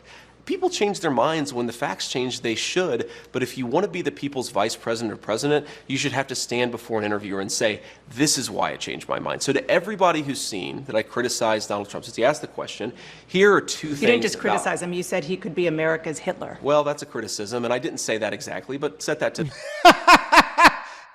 Cook. And well, I didn't say that, but go ahead. You just getting your talking points. I don't think that you really did your research, but let's get into it. Aside, what I said about Donald Trump and what I believed about Donald Trump, two things that really changed. First of all, I didn't think Donald Trump would be a good president. He was a great president. Wages were rising. The world was more peaceful. Remember, when Donald Trump was running for president the first time, they said he would start World War III. He brought more peace to the world than any president of my lifetime. The second thing, Dana, is I believed, and I'm ashamed of it, I believed a lot of the media lies about Donald Trump in 2016. I believe that he said things like, for example, the media said Donald Trump accused all Mexicans of being rapists and criminals. You actually look at what he said, he did not say that at all. And I think it's important when you see something, you change your mind, and that's all I've done. And my pitch to the American people would be, I imagine a lot of folks who are thinking about voting for Donald Trump in 2024, maybe they've bought in to the media lies about him. Think for yourself, look at what he actually said, and I think you'll find that he's, one, a very engaging guy, but two, was a very good president. Body bag. Let me give him a round of applause. Body bag. Body bag, body bag, body bag. Jesus. Listen, I don't know if Tampon Tim is ready for JD Vance. I really don't believe that he's ready to have this conversation with this guy. They act like they ready to debate. We gonna be covering it. You know Anton is gonna be covering. He act like he ready to debate. Anton from AntonDaniels.com will definitely be keeping an eye out and paying attention to what's happening in these streets. Let me continue on with the show. Let me read a couple of these super chats, and then we're gonna continue on with the show. Costa says, "Don't be fooled. No tax on tips is going to be a federal tax on tips. But blue states will increase their personal income taxes." There you go. I got your ding. Tanisha says, "I got that super sticker." Shout out to Tanisha. I appreciate you, baby girl. J-Dub says, "Trump mentioned in the spaces that there's a possibility for a Boeing and Airbus merger. Nothing is imminent, but the fact that he brought it up, is this perhaps a stock club video? Be blessed." Yeah, I can deep dive into it. I haven't watched the interview yet, but I definitely can deep dive into it. I told people during Stock Club, especially when we were breaking down hospitality, we were breaking down airlines and things like that. I told y'all why I don't like investing in those type of businesses in those spaces, because they are forever changing, merging, always holding on to a lot of debt, all of this type of stuff, being bought out, bailed out by the federal government, so on and so forth. But we can talk about it in the next Stock Club. The next Stock Club is literally next week. So shout out to you, J-Dubs. I appreciate you. Performance says, "Get your booty to the polls." MJ Merriweather says, "I got that super sticker for you, dog." Thank you, my friend. Also, my dog, Mr. Lot, says he gave her that when he greeted his wife. Zesty like Donald and Tyler Perry's The Oval. High Tolerance says, "AD, you know a man with no facial hair is not to be trusted." Chip Thompson says, "Policy, focus on policy." AP313 says, "Tim Walz reached for a handshake and got a hug." Albino says, "Retired soldier here. Walz is in fact a felon. USMJ is a federal code. According to USMJ, false valor is a felony, point blank, period." Shout out to you. I appreciate you. Albino Cauzel says, "Chef boy JD Vance, he was cooking, wasn't he?" High Tolerance is in the building, says, "This man is clear and direct, black and white, not residing in that sort of kind of zone that you see a lot of the lefties residing in." Agreed. Struggle Lover in the building says, "What's up, Anton?" Struggle Lover. What a name. "What's up, Anton? Caught Monday night show on the playback. It was an instant classic. One of the best Monday shows. Q did her thing in choosing the panelists." Y'all be wanting people to go at me. That's all that is. LTG Let's Talk Game says, "AD, do you think that there should be a lawsuit against Kamala's failure of keeping the borders closed, causing taxpayers millions?" Should there? Yes. Would it be a waste of time and taxpayer money? Yes. Nothing is ever going to come of that. Florida Panoramic says, she no different from the black journalistic women. Absolutely. But he handled it beautifully. Jacqueline Moore says, "It's so funny how she continues to focus on abortion, but her mother has the desire to give birth to her. They are crazy. Crazy." Shout out to my girl, Jacqueline. Thank you for hooking me up. Isaiah Elliott says, "That call girl don't know policy, just ask Willie." JG in the building says, "AD, stay blessed. I will enjoy your show when you move to Belize, because the U.S. is going to become Canada. Kamala and Trudeau are the same are exactly the same. You'll pay 50% tax or move. See you in Belize. Are y'all preparing to head to Belize? Would y'all want to live out of the country? Maybe we should move to Japan. Phil Knight says, why is she playing word games with a lawyer? That dude is a monster too. Mr. Nothing, Mr. No Nothing BT says, been with you since 5,000 subs, but never joined the Chasers because I was chasing a new career. But when I'm up there, but when I'm up, I'm in there, networking, adding value. Shout out to my guy. I appreciate you. Casual Germ says, I like this guy. And people like to say Marines are not intelligent. Well, Vance is about to prove those people wrong. There is no better friend, no worse enemy than a U.S. Marine. Shout out to you. I appreciate you, Casual Germ. Let me see. Spider Clamp says, Dems moves emotionally charged speech. They have nothing else. Thank you, Spider Clamp. Christopher Davis says, watch The View. Ask Kamala about the economy. All right, I'll dig into that. Send me the video. Email it to me. Hold on, let me write that down real quick. Write that down.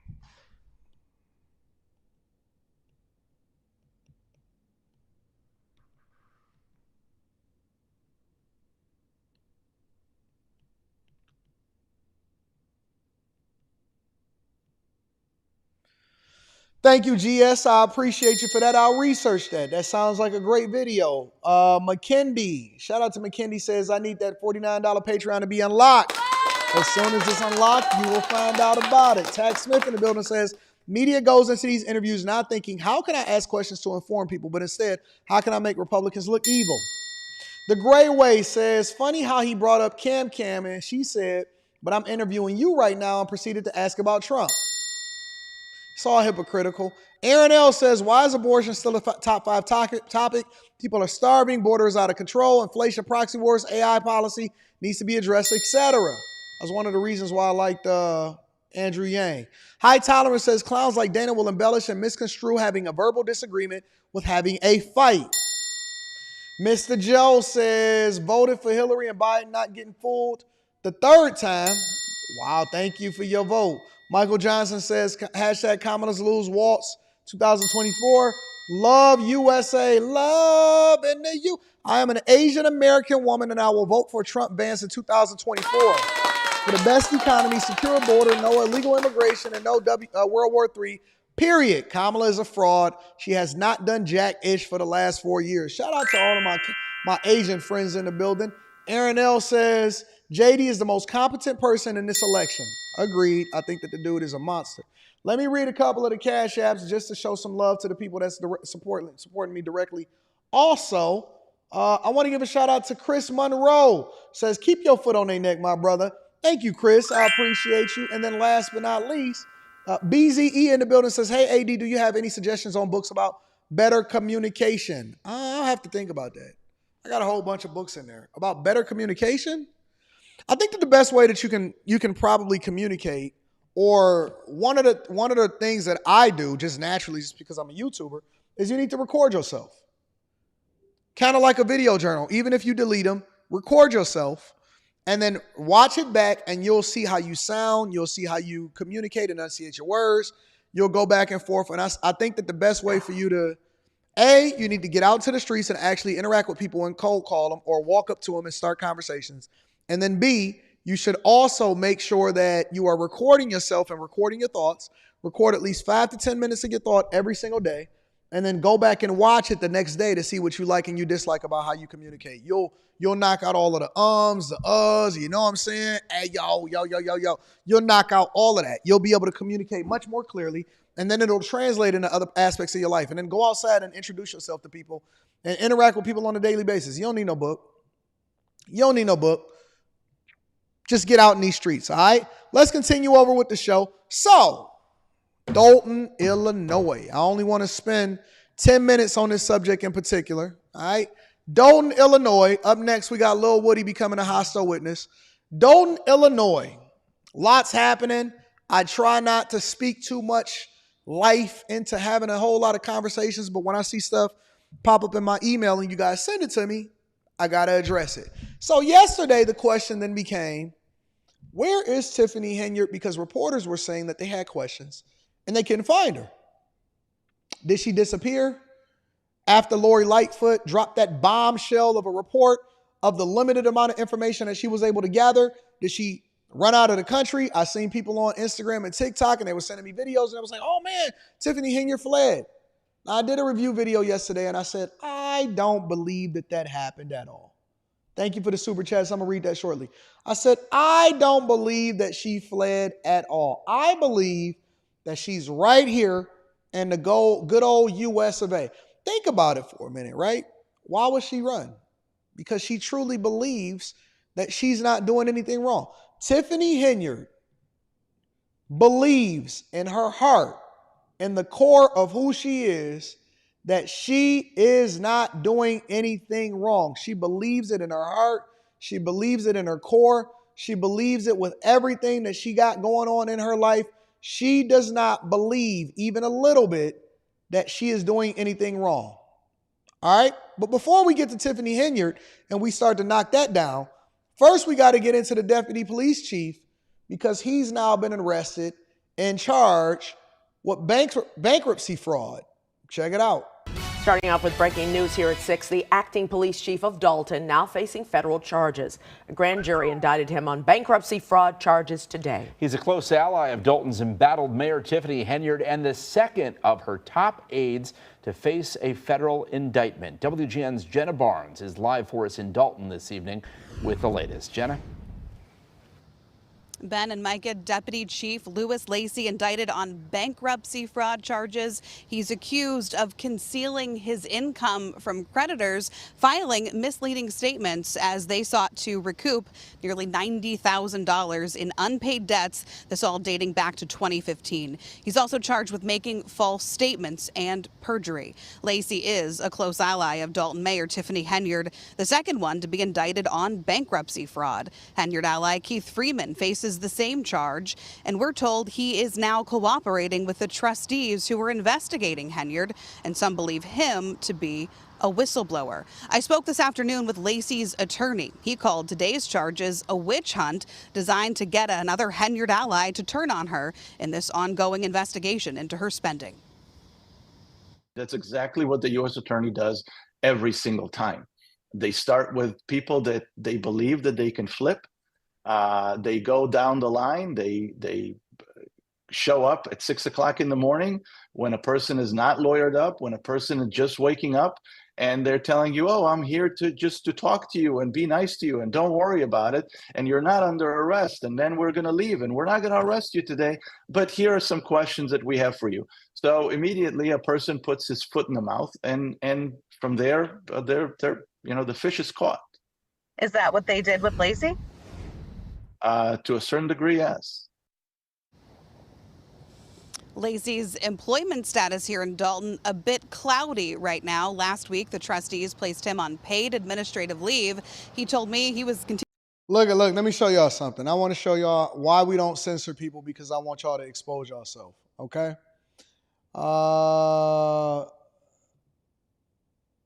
Andrea Lovely, this is the mindset of our culture, y'all.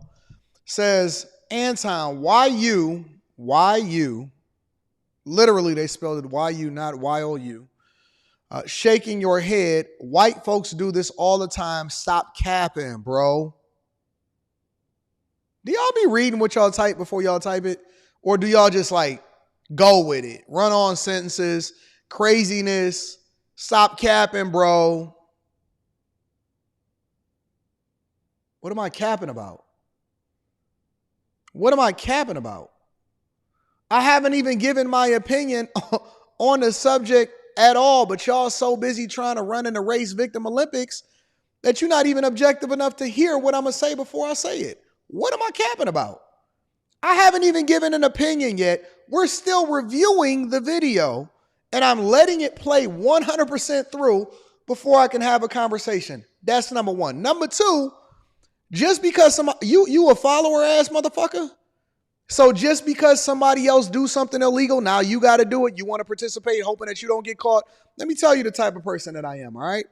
I understood very early in life because I had some questions about some things. And when I was younger, I realized that other people was doing stuff that I was not going to get away with. Eventually, they got caught and they got some severe penalties that was levied on them. But I was very thankful in that I got taught the lesson early, which is one of the reasons I say we have to fail in controlled environments and why you need fathers and mothers in your life. I learned very early in life that I can't do what everybody else does because I'm going to get caught. I'm not good at it. I'm a bad criminal. So guess what I decided to do? Not try to figure out how I can be better or try to blame and say, but they got away with it. I said, you know what? Criminal activity just ain't for me.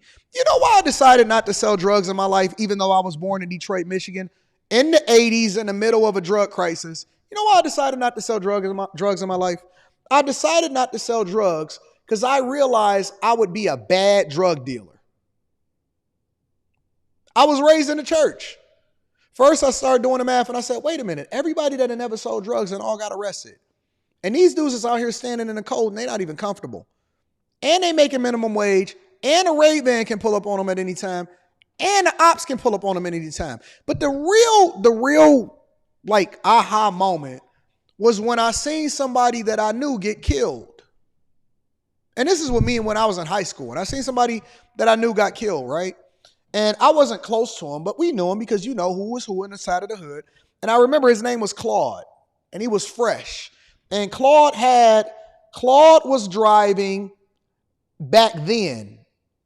He had a 96 Impala. The 96 Impala that I got right now, he had it back then. And Claude was fresh. Claude was fresh to death every single day, right? And Claude was like a really nice guy. He wasn't like no thug in the streets or anything like that. Claude was a really, really nice guy.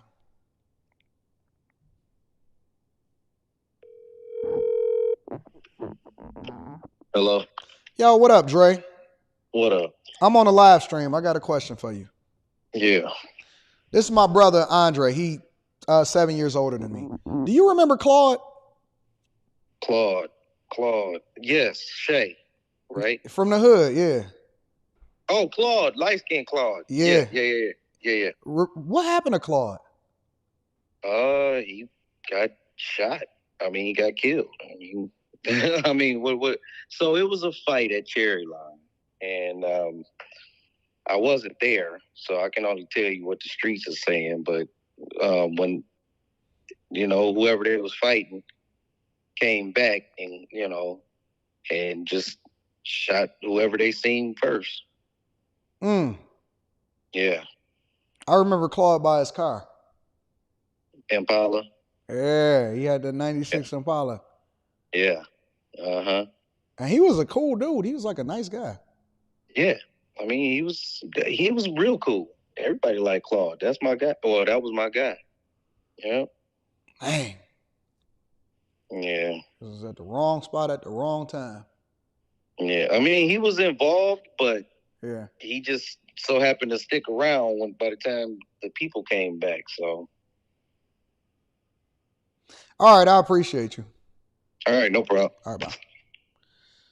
The things that you've seen in the hood leaves a lasting impression on you. And Claude, even though he was in the streets, he wasn't like one of those type of dudes that was getting caught up. Light-skinned Claude, he was chill. He had a 96 Impala. I was in high school. It was like he was fresh. He always was rocking out. He had polo on every day. He was hustling. He was in the streets and he was moving at work. But he was in the wrong place at the wrong time. And so early in life, I realized I can't be like everybody else because bad things happen to good people when you're in the streets. I can't participate in the same way that everybody else participate. And I'm thankful for it because it made me a better person and it forced me to think differently than my environment and my circumstance, which then allowed for me to be way more successful. And that's why I am where I am today in every aspect of life. I realize in the drug game, somebody going to have to get hurt, right? I'm going to have to do something to somebody in order to make examples from them so they don't run off on a plug. That's what comes along with being, if you don't want to be in that environment, which I didn't want to participate in that environment, I didn't want to have to go and try to do something or have to look over my back and You know what I'm saying? All of this. I didn't want to have to deal with that. I didn't want to have to make an example of, I didn't want to have to come back for people. I didn't want to be in the wrong place at the wrong time. I want to be able to walk down the street, hold hands with my girl, have a conversation with my child, hopefully grow super old to be at the barbecue pit telling stories about how it is that I used to be the man in the streets, embellishing what it is that I did in high school. That's what I want to grow up to be. And so it's not about, I need people, especially in the culture, I need people to think. It's not about trying to validate bad behavior by comparing yourself with somebody else that did it too or got away with it.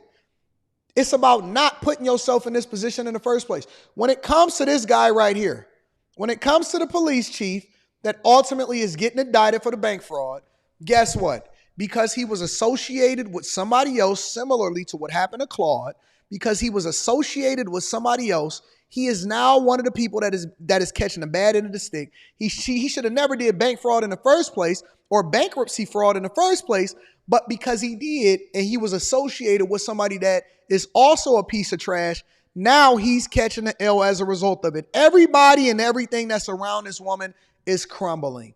Everything, everybody and everyone around this woman is absolutely crumbling. If you have something negative in your backyard, if you got something going on in your life, because she decided that she wanted to be the people's mayor and the social media people's mayor, guess what? You better be on the up and up because they are coming for you before they get to her. She like Lil Woody. We're going to go over Lil Woody in a minute. We're going to go over Lil Woody. Matter of fact, let's go over to the people's mayor because apparently when we thought that she was in the house or that she had fled, this is her on Facebook, she was outside. This is what she was doing. This is her thoughts. All right, come on in, residents, come on in. Mayor and the People's Supervisor. Today is our back to school event here in the village of Dalton for Thornton Township. So Thornton Township residents, if you're watching this, pull up. Everything's free.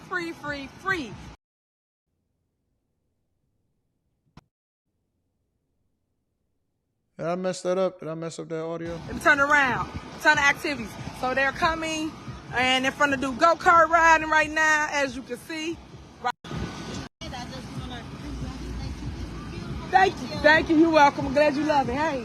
I'm sorry. No, you're fine. You're fine. Yep. Hey, y'all. Yep. No, you're good. You're good. Thanks. I'm calling your mama. She not answering. Hey, y'all. Cuties. Do what you do. Do what you do. That your kid can do for the baby. Down there get y'all talk all that mess. Nobody true to this. Yeah, keep it going. Down there get wet. So again, this going on here in the village of Dalton. Remember, I told you, they new to this. I'm true to this. Yeah, keep it going. Because at the end of the day, y'all looking for me? Y'all looking for me. I told y'all I'm outside. Oh, I stay outside. Y'all talk all that mess. Nobody around. I'm always outside. So look, right here, we got the finish line, the finish line. You see they got their book bags. You see them? Hey, y'all. Good, how y'all doing? See, book bags and they starting. Yup, race. I'm going over here where the food at. All right, now I'm going over here where the food at, because I told you everything free. When you come to any of Tiffany Henyard's productions, it's free. You don't need anything. How did everything become about her? I, honest to God, think that this is the most delusional, narcissistic woman that I've ever heard in my entire life. She is so delusional that she honestly believes that she is on the up and up. Nobody is ever going to be able to touch her. Everything around her is crumbling.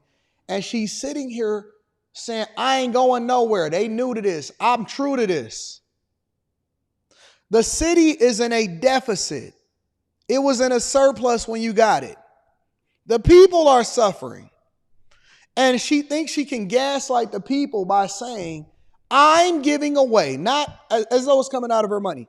I'm giving away backpacks and I'm outside and I pull up and all of this. I'm new to this. They ain't true to this.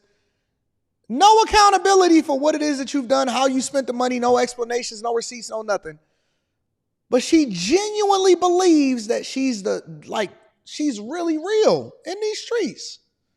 Listen to her talk.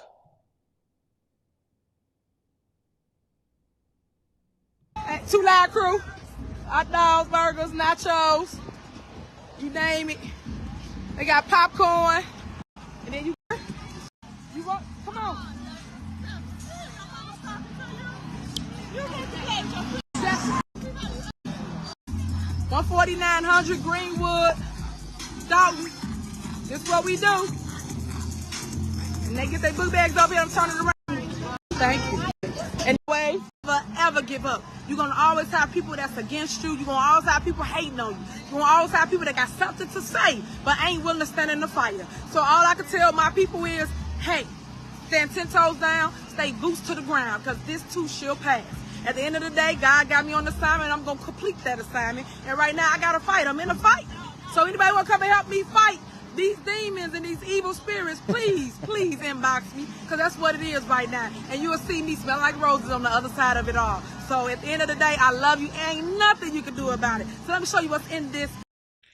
This lady is crazy. She is Lil Wayne Jr. is insane. I've largely neglected even talking about this woman for a long time, but honest to God, like, this is insane. And now, and listen, this is what they do. This is what people do that don't have no other excuse or no other explanation as to what's going on. You know what they do? They blame it on the devil. They blame it on the devil. They genuinely blame it on the devil. And they say, God told me to do this. God is trying to tell you something. It's everybody else's fault. It's the devil that's going on here. God got me on this assignment, even though I'm getting paid from the county, from the township, and I'm getting paid from the city itself, and I'm running up the numbers, and I'm taking these first class trips, and I'm ordering $40-something thousand from Amazon, and I'm ordering stuff from Wayfair. It's all about God. Listen, God told me to do this. It is what it is. So Tiffany Henyard, I just wanted to give y'all an update. Tiffany Henyard is not gone. She has not disappeared. She's very much still in the community, participating. And she said that she has not run overseas and that everybody else is out here crazy and they lost their mind. All right. So that's what's happening over in Thornton Township. Let me read some of these super chats and then we go.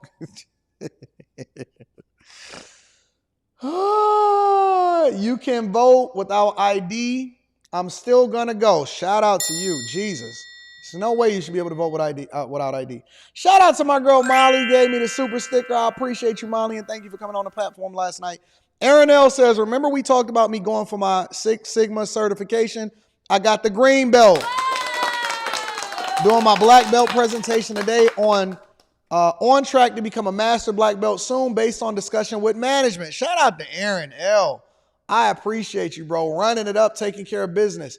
Ken Artis in the building says, nothing good happens in the hood after midnight. Let's be better citizens. Agreed. My dog Chris J in the building says, that's y'all mayor. That's a people's mayor. That's a people mayor. High Tolerance says, Queen Hen and Lamar Whitehead got to be kinfolk. Ain't Lamar Whitehead in jail now? A-Man01 says, AD, you correct. God said we will be hated for his name. Persecuted for righteousness' sake. Well, I was bringing out all kind of scriptures on them last night, wasn't I? Lil Woody. I am amused by this guy. I think that this is the funniest witness that I've ever seen. You know, I was reading, as I showed this to you guys, I was reading some of the comments in the chat of this guy taking a stand yesterday. And some of the people were saying, this got to be practice. They got to be having this guy on a stand for practice. There's no way that this is a real trial. This is one of the longest trials in our lifetime, 100 and something days. This gotta cost Young Thug literally $20 million in lawyers' fees alone. Gotta cost him $20 million in lawyers' fees alone. Let's see what Lil Woody had to say yesterday. He was one of the key witnesses, and this is basically what he was communicating. Now, let me also preface this by saying that there are clips going around of him admitting, him saying, which we don't know whether we should believe him or not, which basically disqualifies him as a credible witness, as an incredible star witness. He literally said that him and his homeboy went and shot up. First, he asked the judge, he said, my words can't be used against me in my court of law, right? Because I got immunity. And the judge said, absolutely, which they have a new judge now after they kicked the old judge off the bench. And then he admitted to actually shooting up Rich Homie Quan, which is a rapper for some of y'all that may not be aware, shooting up Rich Homie Quan's father's barbershop. I said, this dude is insane. This is insane. But let me go ahead and play some of the questioning. Now, do you know an individual who goes by the name Rich Homie Quan? Who is it? Do you know a person who goes by the name of Rich Homie Quan? Rich Homie Quan? Yes. Oh, the rapper? He raps. Mm-hmm. Do you know him? Have you ever spoken to Rich Homie Quan yourself? No. Okay. Do you recall the time? I don't recall speaking to him. Okay. Do you recall talking to Detective Gaither and Detective Dennis in this same interview about conversations you had with Rich Homie Quan? No, I do not recall having a conversation about Rich Homie Quan. And that Rich Homie Quan, you told Detective Gaither and Detective Dennis that Rich Homie Quan was a part of If Gang. This sounds so silly to me. Honest to God. You said that he was a part of the If Gang. If the prosecution loses this case, this will be one of the biggest, most epic failures that you will ever see in your lifetime. I believe that this would be a bigger failure as far as, because I don't believe that OJ actually killed them people, but I think that this would be a bigger failure, and it really doesn't matter whether he killed them or not, but this would be a bigger failure on a prosecution to be able to secure Young Thug and his RICO case and going to jail, because they've spent so much time, so many resources, so much has come out as a result of it. Judges had to recuse themselves, lawyers being threatened with all kind of stuff. This will be one of the biggest failures of all time. How can you rest and hinge your entire case on Lil Woody? I don't recall. Okay. And that you told Detective Gaither and Dennis that Rich Homie Quan felt torn between being with If Gang and being friends with Thug. Again, I'm just telling police whatever they convince them that I know what I'm talking about. Okay. So why would you bring Rich Homie Quan into any of the? Why would that be? Because necessary? I'm sorry. Go ahead. I didn't hear you. Why would it be necessary to even talk about Rich Homie Quan? So to the police. So when the police question me, my whole motive is to get them off of me. So if they sitting me down, laughing, hee ha ha, like you doing when y'all was up there asking me, and I told you I was lying, this is the same thing going on. They sit here, I don't know about them asking me about Rich Homie Quan or nothing, but if they bring up a name, or if they ask me something, I'm going to come up with something that act like I'm in the midst, like I know what's going on. I don't sit around and gossip with people. I don't sit in people's faces. Like, I'm out in the streets. I like to be I like to be outside. I'm not sitting around trying to listen to what nobody got to say. Okay. He basically just threw the whole case in that statement right there. He said, listen, when y'all come up to me and y'all ask me a question, I'm going to give y'all whatever it is that I need to give y'all. Whatever it is that I need to give y'all in order to make sure that I can get free. First of all, let me just say this. This is the worst type of friend that you can have around you. Because this dude will throw anybody under the bus and everybody. I honestly believed after I watched several different clips and several different instances of him being questioned, in addition to him being questioned before when they had the black judge, the bald-headed black judge that was complaining about the fact that he had a secret meeting with a witness, I believe that this is the person that blew the whole case open in the first place, that then caused for them to charge Young Thug and YSL in this whole situation in the first place. He was giving up too much information. I don't think that it was all based off of evidence. I think that it was based off of happenstance. And then they connected a couple different dots and they decided to bring this whole RICO case And then they depended on him because he was the one that gave them all of the information in the first place. And so now the whole case has to fall apart because he's basically no longer being a credible witness by just saying anything and we don't know what to believe. I absolutely believe that he was the one why why Young Thug is sitting in court today. He is the foundation and the legwork behind why prosecutors felt like they would be able to secure a conviction in the first place. And they hinged it all on this guy. And he literally just told y'all. He said, listen, man. He said, look, I'm going to tell you whatever it is that you want to hear in order for me to be able to get out of here. I'll throw him under the bus. I'll throw him under the bus. I'll tell you what you want to hear. I'll bring that rapper in. I'll tell you I know this guy, YFN Lucci, Rich Homie Quan, Young Thug, whatever. Yeah, oh yeah, they did that. Oh yeah, I did that. And he said he'd tell them whatever it is that they need to hear in order for them to be able to let him go. And that's why he's got immunity now. He literally is saying this on the stand. But when you originally went to the police, it was to talk about being shot at on the highway. So what would anything about Rich Homie Quan, why would you need to talk about Rich Homie Quan at all? That's what I'm trying to tell you. I don't have a clue what you're talking about. Okay. Isn't it true that that you told the detectives that Rich Homie Quan said to you, we the same set. You right here hitting these niggas this and that. So we talk. This is like the most ghetto thing that I've ever heard in my entire life. Are y'all hearing this line of questioning? Do you hear what the prosecutors are basically presenting and the type of questions that they ask? Listen to what she just asked. Listen, y'all. Quan said to you, we the same set. You right here hitting these niggas this and that. Is this not cringe to y'all? When I hear this type of stuff and I hear this woman reading this and I'm wondering, hey, did they put the black woman up there to questioning because they know that she had to read that line? If the white prosecutor read the line, would it then be, would it be the same? Would they be calling the white prosecutor racist or would they be saying, no, she's just reading from the paper of what he said? Would y'all make this a race thing if it was a white prosecutor up there asking these questions and quoting what he said?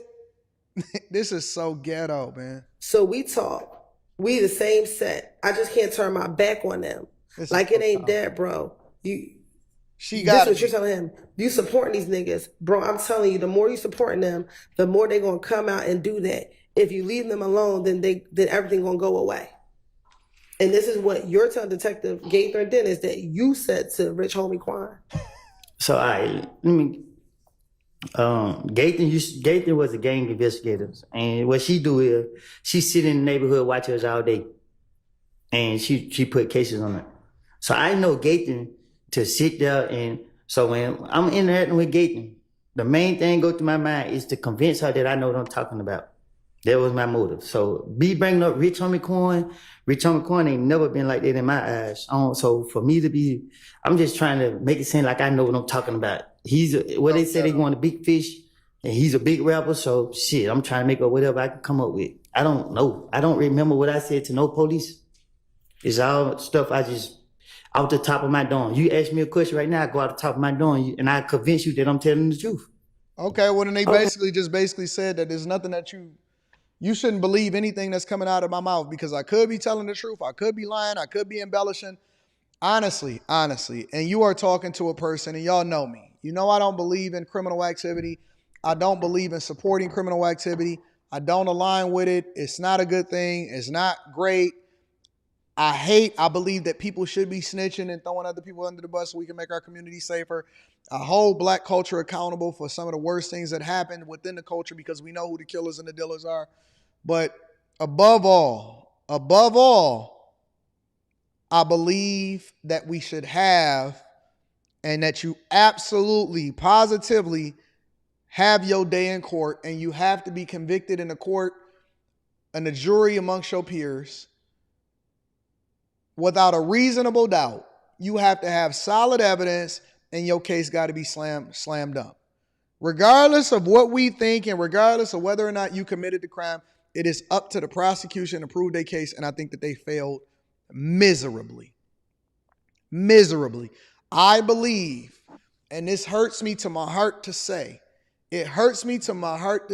I believe that you cannot convict this man and you cannot put him in prison, and that this case should absolutely be a not guilty because it's too circumstantial. Your key witnesses and the people that you actually depended on in order to convict this man, your star witness is not credible. He just basically said that he's lying to you on multiple different occasions and 2 different t-shirts and in his church suit.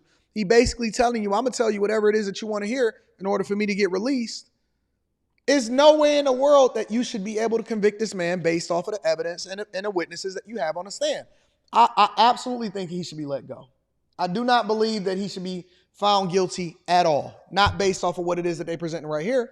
No way, no how. Absolutely not. Before anything, I believe in the court of law. And you have to present your case, and it's innocent until proven guilty. You have to present your case as a slam dunk case, and we cannot make this man go to jail based off of circumstantial evidence. Absolutely not. I believe in the American justice system before I believe in throwing somebody under the jail based off of something that they may or may not have done. I think that they should throw this away, and I think that he absolutely need to be freed. Absolutely need to be freed. Let me play a little bit more of what he's saying. Okay. So in response, you said that Rich Homie Quan asked for your protection. And he said, you told detective, then he's like, why don't you protect me, bro? We need y'all, bro. I need y'all to protect me. And you said, how the hell are we going to protect you? Can you say it again? Sure. In the same interview with Detective Gaither, you said after you spoke with Rich Homie Quan asked for your protection. He a millionaire. What he need my protection for? Why would you tell Detective Gaither and Detective Dennis that? They the police and they trying to get me. Okay. That's it right there. That's enough right there. He gonna say whatever it is that he want to say, not because it's true. Y'all actually thought that this was a good idea to put a dude named Lil Woody on the stand and thought that he was gonna cooperate and that he was gonna absolutely throw a thug on the bus in front of everybody on national TV. I'm starting to question whether or not these people should even be prosecutors in the first place. Let me go ahead and read some of these super chats, and then we're going to get to the last part of the show because I want to ultimately get to some of these reactions. Dre631 says, oh man, Harris just asked Dr. Umar for a sit down. We'll see. Chris J says, the prosecutors are a bunch of crash test dummies. Agreed. High Tolerance says, if Thugger gets off, he'll owe the industry that booty and them lips. If you said it, I said it, then I did. This dude is crazy. He was absolutely crazy. Spacer says he might need to change his name to Nino Brown. Dude is absolutely a character, and he was been hilarious. I have had second-year interns conduct better and cross-examination questions. The prosecution is trash. It's absolutely horrible. Anyways, make sure y'all hit a like for the algorithm, subscribe to the channel, and turn on your notifications. Final part of the show, ladies and gentlemen. And we will be doing after hours tonight, so make sure that y'all tap into the Patreon. Link is in the description. Also, Tiege Hanley, 40% off your first order plus 20% off for life. Ladies, get it for the fellas. Fellas, don't wait for the ladies to get it for you. And then last but not least, we will be doing after hours tonight, sometime between the 9 and 10 o'clock hour on the After Hours channel. And thank you guys. Thank you guys for getting me over to 50K on After Hours too. Y'all saying that we gonna get another plaque? See those plaques back there? That one and that one? You saying we gonna add an After Hours plaque up there? I'm more excited. I'm more excited about After Hours than I am about any of these other platforms because it's something about doing something new and building it from scratch and then catching up with the third platform, and then we gonna do the fourth platform, catching up with the third platform to the people that said that you wasn't going to, never mind, let me not get into that. Anyways, let's go ahead and stay focused. Really quickly, let's spend 10 minutes on this, y'all. Layoffs. People complaining about layoffs and then how to prepare yourself for it. I'm going to give you my thoughts after they give you their thoughts. Make sure you hit a like for the algorithm, subscribe to the channel, and turn on your notifications. Let's get to it. Here are 3 signs that your company may be doing layoffs sooner than later. Of course, I don't want this for you, but it's better for you to be prepared and look out for these signs. Number 1, you're starting to see this already. We're going to recap the Q show on tonight. Trust me. We're going to recap it on After Hours tonight. With a lot of companies. If your company has always had a remote work policy, but now they're doing return to office. One of the main reasons they're doing an RTO is because they don't want to do layoffs and they want people to voluntarily quit. This is one way to do it. Number 2 is if you see senior level people, C-suite, senior directors, if you see them quitting before everyone else, they already know the plans of the company, and if they're leaving early, that might mean other people are going to leave with them. Now, I actually disagree with this because, and this is how I'm not sure that he even knows what he's talking about. And the reason that I say that is because often at times people that are in the C-suite or executive level directors and presidents of the company and things like that, they stick around through the end of all of the things that's happening in the transition into the company because they're incentivized to do so. That's where you get your big bonus. Why do you think that I'm waiting and I haven't actually retired? Because that's where I get my big payout. We're told and we're incentivized to stay longer, and then you get your big payout after everything is transitioned over into the company, or you lay people off, or the stock price goes up as a result of it. Most of the time it's some kind of buyout or something like that. So we're incentivized a lot of times to stick around. It doesn't happen the way that you think. Listen, executives and people in the C-suite don't think the same way, and it doesn't happen the same way as people that's getting laid off regularly. It doesn't happen the same way to middle management. Doesn't happen the same way to the regular everyday worker. Those people are going to suffer. And then what happens is executive compensation goes up because we meet performance criteria, or we're incentivized to stay on through the transition period. So I don't agree with what he's saying right now, but let's continue to hear what the people got to say. With them. And number 3, if the company is stalling on their hiring process or not giving anyone raises for the new year.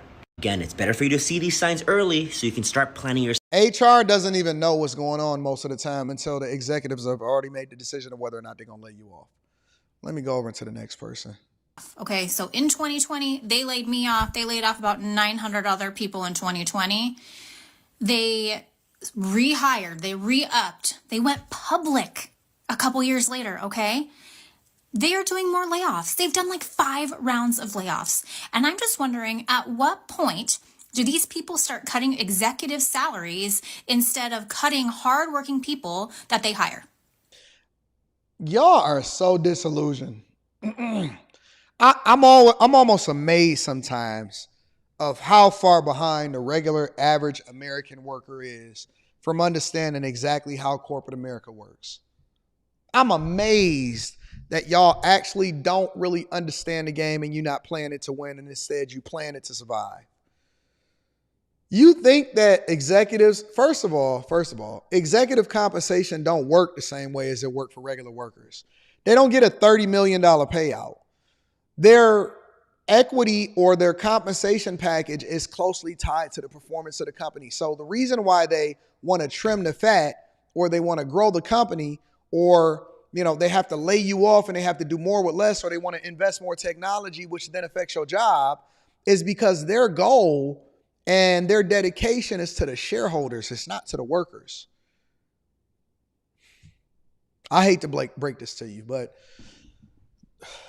this is the reason why you can't have any equity and you can't believe per se in the culture, but you have to be a cultural fit. Let me teach you for a second. You can't believe in everything that they teach you as far as the culture, but you have to be a cultural fit. Being a cultural fit means that you're playing the game and you're easy to work with, and you're a person that they believe that they can take along with them, depending on what level that you are, so that you can continue to get the bag, get the raises and promotions, and then you can leverage the position that you had to go into a different position and make more money.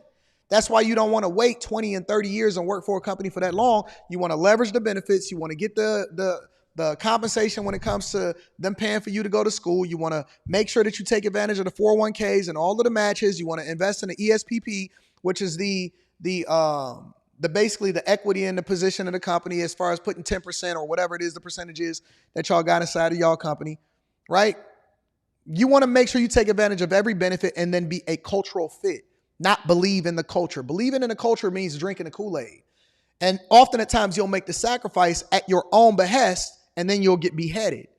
And so when you think about executive compensation, it's tied to the performance of the company. So I'm incentivized to do the best thing for the shareholders, which then reward me on the back end with equity and the bonuses that I get as a result of it. So I want the company to do well. And if you standing in the way of it because you just a bunch of fluff and you're not doing nothing over there, or we know that you're sleeping at the job and then we have to make cuts, guess who the first people is going to go? You. Because it's not about the worker, it's about the profits, which then feed into my pockets. Look at executive compensation. Most of them don't even make more than a couple $100,000 a year max in their base pay. The bonuses and the equity is what we work for, baby. Come on, man. I'm so surprised at how much y'all really not focused. Y'all need to join into the Patreon. Y'all really need to tap into the Patreon. The link is in the description as well as pinned to the top of the chat, man. I'm so pissed about this. I'm in my robe, my glasses. I haven't even showered today. And I just got a text from a friend who is still at the company that they're hitting the different departments. And it's just, I'm sick of it. I am sick of corporate America taking advantage of hardworking, dedicated people. Dedicated. I'm still friends with my entire team at this damn company, okay? It wasn't us, right? Like, we were just there to do a job. Love you, Rhonda. Thank you, baby, for coming in. Hopefully you tap into after hours tonight, and then we definitely coming back with the Millionaire Morning Show in the morning. Be successful, what have you. And yeah, I mean, I'm frustrated. So frustrated. So over layoffs. Enough is enough. Hi everyone, I'm Amanda. I live in Seattle, Washington, and I have been laid off from my job for over a year and a half. And I just heard the How do y'all survive being laid off for over a year and a half and y'all regular everyday people? She must be married. craziest story today I had to share. So I work at a gym, and I was speaking to one of our members earlier today, kind of telling her my situation, how I got laid off. Surprisingly, that actually comes up a lot, since people probably see me working at the gym in the middle of the day and they're like, oh, that's everybody in Atlanta. So she an anomaly over in Seattle. Everybody is outside in Atlanta in the middle of the day. Your only job? But anyways, I was talking to this member, and she was telling me that a couple of her friends have also recently been laid off, which, you know, is awful, but I hate that we're so numb to this now. That y'all not complaining about this economy and that everybody is getting laid off and it's becoming harder and harder to compete for the jobs that y'all want? Because I associate this with the current administration, and I think that this is something that they need to be held accountable for, but I could be off. That it's just normal for people to get laid off. But anyway, she was telling me about one of her friends. I think she was saying she was like a director or a VP at some tech company. And recently, this company had put out their annual company-wide survey, you know, one of those where they're asking their employees, you know, how do you like your job? Where can we improve? Things like that. And one of the questions on the survey was, how is your work-life balance? And actually, these people, she said a lot of these people answered that they do have good work-life balance working at this company. Well, that means they're trying to get laid off. I feel like you don't see that a lot these days, people having that working in tech, especially. But anyways, they do that survey. Those were one of the results. And her friend was speaking to an even more higher up person at this company regarding the survey results. And this person was like, this isn't good. Regarding the work-life balance, they were like, this isn't good. People are too comfortable. They're not working hard enough at our company. That was kind of like their reaction, which is crazy to me. Like, that's so awful that this company does not want their employees to have work-life balance. You know, people not being productive enough. That's what they keep blaming, essentially. And then after this company survey, they do layoffs. You know, who knows if that's actually why they did layoffs? I guess we'll never know, but that's just wild to me. People say they have good work-life balance. Y'all love to be honest and then with they do these layoffs. It's like no one's safe. Like, if you are happy in your job and you're got a balanced life, you're on the chopping block. 100%. So just wanted to share that story. I don't know if you guys are as shocked as I am, but my mind is blown. I've been reflecting on my experience experience getting laid off. And while it definitely did come as a surprise to me, there were some signs, but then there were also some things that really threw me off. And I was like, oh, there's no way I'm getting laid off. So I am trying the Maya Strawberry Ginger grocery store near me that was going out of business. Everything was half off. So I was like, grocery store that was going out of business, everything was half off. Nice. Cute packaging. Oh, it's spicy. Review that I was on track for promotion. Here's where it gets weird, and I have never heard of like this happening before. My manager messaged me and she was like, hey, just want to let you know we had unlimited PTO. She was like, just wanted to let you know you're not taking enough vacation, and I actually flagged it to HR that you need to take more vacation, so can you schedule a vacation or can you go on your honeymoon? And she knew that I had postponed my honeymoon because we didn't have enough money to go. Like, she knew that, so that was kind of weird. And I was like, oh, well, we were like kind of planning on taking our honeymoon. Yo, if anybody, any job, that's just a selling point as a benefit, but it's not actually true. Any job that tells y'all that y'all have unlimited vacation, you don't. You got unlimited PTO, you don't. You don't. Be very, very careful. I would be, I think that you are better off having real PTO that you can actually use and leverage. And then also on top of that, if you decide to leave the job, you actually get a payout for it. So most of y'all don't, well, some of y'all, a lot of y'all probably understand this, but when you are in a job and you decide to leave, all of your vacation time, and this is how you want to plan effectively, if you decide that you want to leave that year, do not take PTO, do not take vacation. Get that jump, get it in a check. Get it in a check. Let it roll as long as it can roll. Don't leave in the beginning of the year. Leave towards the end of the year. Leave towards the end of the year before your PTO starts back over. You get it in a check. If they telling you that you got unlimited PTO, it's a lie. They paying attention to the ones that work the hardest, and they looking at the ones that's always on vacation, a little side eye and a little crooked to see how it is that they can replace them and how they can run leaner during times when it's starting to be under duress, like it's a recession like it is now. Honeymoon to Italy, so like I can't just get on a plane to Italy. Take some planning, and also my passport's expired, so like I see you, Sabrina. I was like messaging everybody and I was like, I got flagged for not taking enough vacation. Like, that's really bizarre. I've never heard of that before. And I was like, I'm gonna get laid off, aren't I? She was like trying to do me a solid, if I'm being honest, because I was like, I've never heard of that happening. I literally Googled it. I asked like everybody I knew and they were like, yeah, that's not a thing. Like, I think she was trying to be like, you're gonna get laid off, like take some time on the company's dollar. So I think she was actually being like helpful there. But yeah, weird thing to say. And also like the fact that I was on track for a promotion, supposedly. Everybody on track for a promotion. I mean, who knows? Literally, what I'm up, not Q? gonna speculate about it. Hey, y'all give Q a round of applause for the job that she doing on Monday nights. Can we give a round of applause? Can we also give a round of applause for the fact that there are other people and other networks that overlooked her and thought that she didn't have the value that she brings over to me and what it is that we doing over here on the Millionaire Morning Show, the Anton Daniels channel. And then also, even when it comes to the Patreon and the meetups, there are people that truly did not understand how awesome this girl is. And I was looking at her like, you always gonna be with me. Q will tell you. Q will tell you. I said, listen, I don't care what happens. I don't care if we fight like brother and sister. I don't care if we hate each other today. We're going to love each other tomorrow because you are always going to be with me under no circumstances. And Q ain't, and let me also say this. Q ain't never asked me for no money. Q ain't never asked me to do nothing for her. Q ain't never did none of that. She just dope. She just dope. And so I got to make sure I take care of my Q. Always want to give her her flowers. Always want to show her love. Y'all show Q some love because she is one of the best assets that I have. And she is 100% a value add into my life. Let me give her another round of applause. I just want to make sure I acknowledge my Q. Shout out to my baby girl, my Q. Shout out to Mika.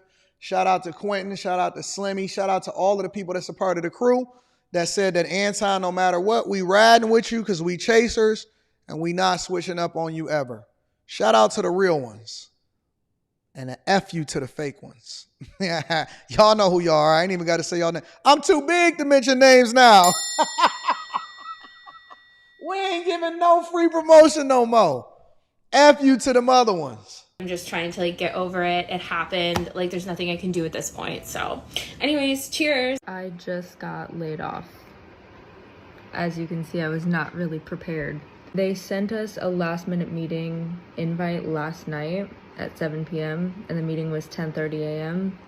and I didn't know about it, obviously, because it was 7 p.m. I was logged off of my work computer and I logged in this morning and at least you never had to leave the house. Just got laid off.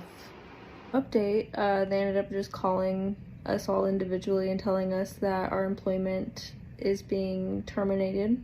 God damn, I washed my hair and I've been so stressed I didn't even end up doing anything with it. I officially lose access to everything on my work computer in 10 minutes and I just don't have a job now, I guess. I'm also not even at home. I had to fly to my hometown to deal with a family emergency.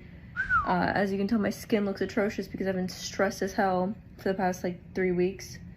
And now this, so. Life is really testing me right now. Oh, when it rains, it pours. She's gonna cry when she get off camera. I guess. Paying attention to all of these healthcare worker layoffs happening. Nurse practitioners, nurses, physicians, advanced practice providers being laid off, nurses being laid off, patient care techs being laid off, respiratory, PT, OT, speech. Max, calm down, buddy. What's going on there? Just relax. I don't mean to be an oracle, but the largest children's hospital in Texas just announced that they're laying off 5% of their workforce. Listen, this economy is trash. I'm just telling you. I see it everywhere. I'm blessed enough to be in a position where by the end of the year, I'll be completely removing myself from everything that's going on. I don't even get no notifications on my computer no more at this point. Like, seriously, I done turned off a volume. I turned off notifications. My computer is literally right there. So, you know, I'm in a transitionary period. I'm very thankful to be in a position to be able to retire twice. I pray that you guys wind up leveraging your position to be able to do the same thing. And don't be interdependent on the company to survive. Make sure you stay down. Do the thing that's in your best interest for the entirety of the time that you're there. And make the short-term sacrifice for the first 5 to 10 years, and it's going to go by fast so you can do what you want to do for the rest of your life. That's my advice to you. So hopefully we ended this on a good note. Again, we had a phenomenal show last night. We doing after hours tonight. It's going to be popping. Me, Slimmy, Quentin in the building, the crew. I'm about to rebrand the name of the channel to the crew. Hey, I got a question for y'all also. I'm waiting on a phone call from Dr. Phil. Dr. Phil has a new primetime show and his producers is getting in contact with me. I want to mind y'all out real quick before I end the show. Well, let me read the super chats and then we're going to get up out of here. But I want to ask y'all a question. Levite Apparel says, Anton, this is crazy. Court is getting out of pocket. Shout out to my dog, Levite Apparel. Brent Morris is in the building, says, interesting. And then J-Dubs, shout out to J-Dubs. J-Dubs says, you've added so much value to my life and I've grown so much in this space. Shout out to all of y'all. Shout out to the bag chasers.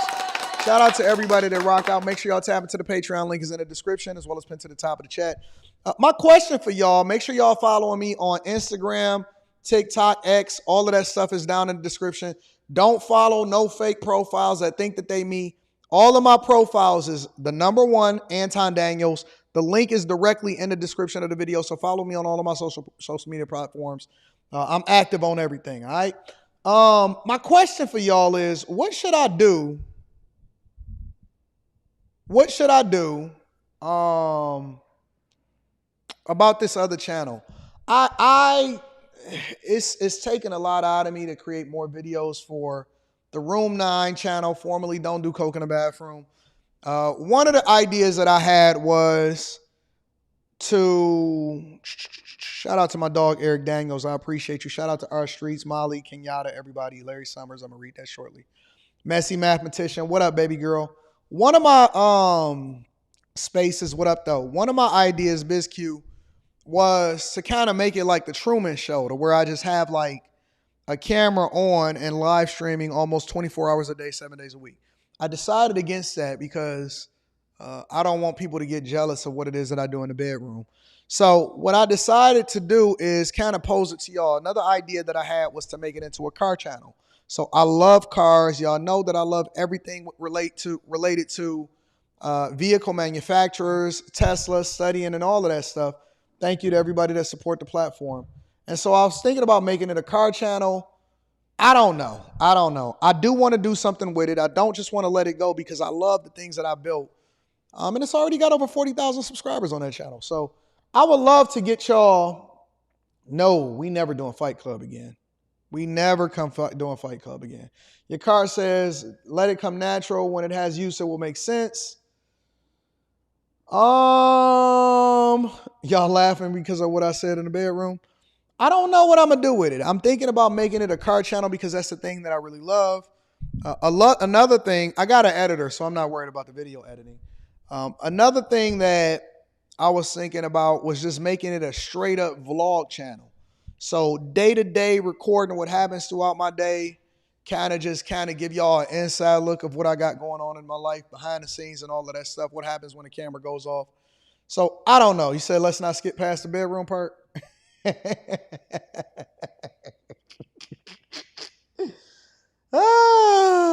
Oh, man. So I don't know. Y'all saying a sports channel. Sports channel? I love sports. It takes so much research, though, to participate. Because, like, I like ball. I like basketball. I like football. But it takes so much research to be so much well-versed in all of the other sports like hockey, soccer, all of that stuff. So baseball, everything. Retro car channel? I don't know. Blog channel would be good. Vlogs. Do the car channel. Car channel. Bring black urban exploration. I like that, Fi Brown. That could be interesting. Car reviews. It'll be fun. And y'all got to remember, for this new channel, I'm not even looking at it like, oh man, I want it to make a whole lot of money. I want it to be something fun. The money always comes, so I'm not worried about that. But I want it to be something fun. I want it to be something enjoyable to where we not focus on the resources and the money and the running up the bag on that one. I just want it to be something that's interesting. Cars and sports. A church channel, said Gio. Gio said cars and sports. Tech channel review. Vlog channel.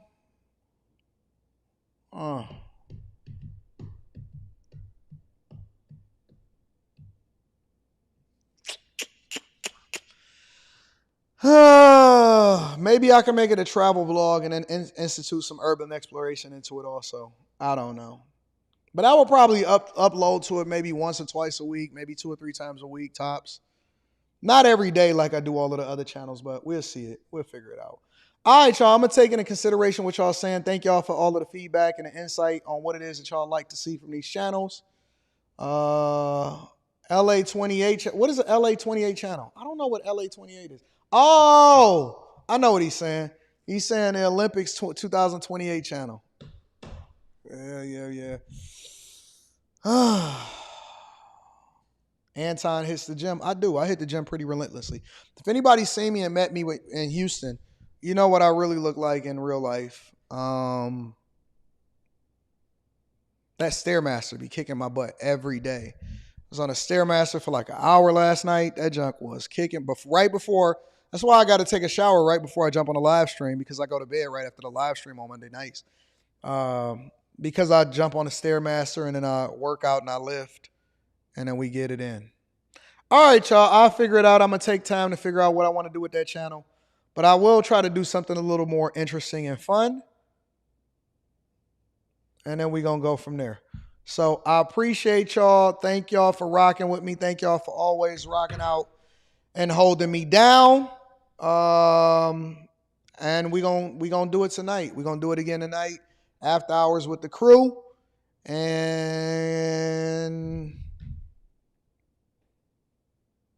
you at the gym right now, our streets? You be looking good too. And then we're going to see y'all tomorrow morning for the Millionaire Morning Show. I love y'all. I appreciate y'all. Let me read a couple of more super chats and then we're going to get up out of here. Larry Summers says, after laying me off for a few months, Tesla emailed me, inviting me back. Should I go back to the job after they let me? Yeah. Go back and go back to the job until you can do better. Of course you should. Jason Jeremiah says, dope show last night. Thank you, Jason.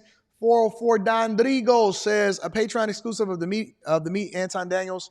Meet the Daniels will be dope. It'll be cool to meet your biggest influences. Oh, that's good. I almost was about to do a video. Well, I ain't going to say that idea. Shout out to Quentin says he want to do the Olympics 2028. Quentin is going to be our official correspondent.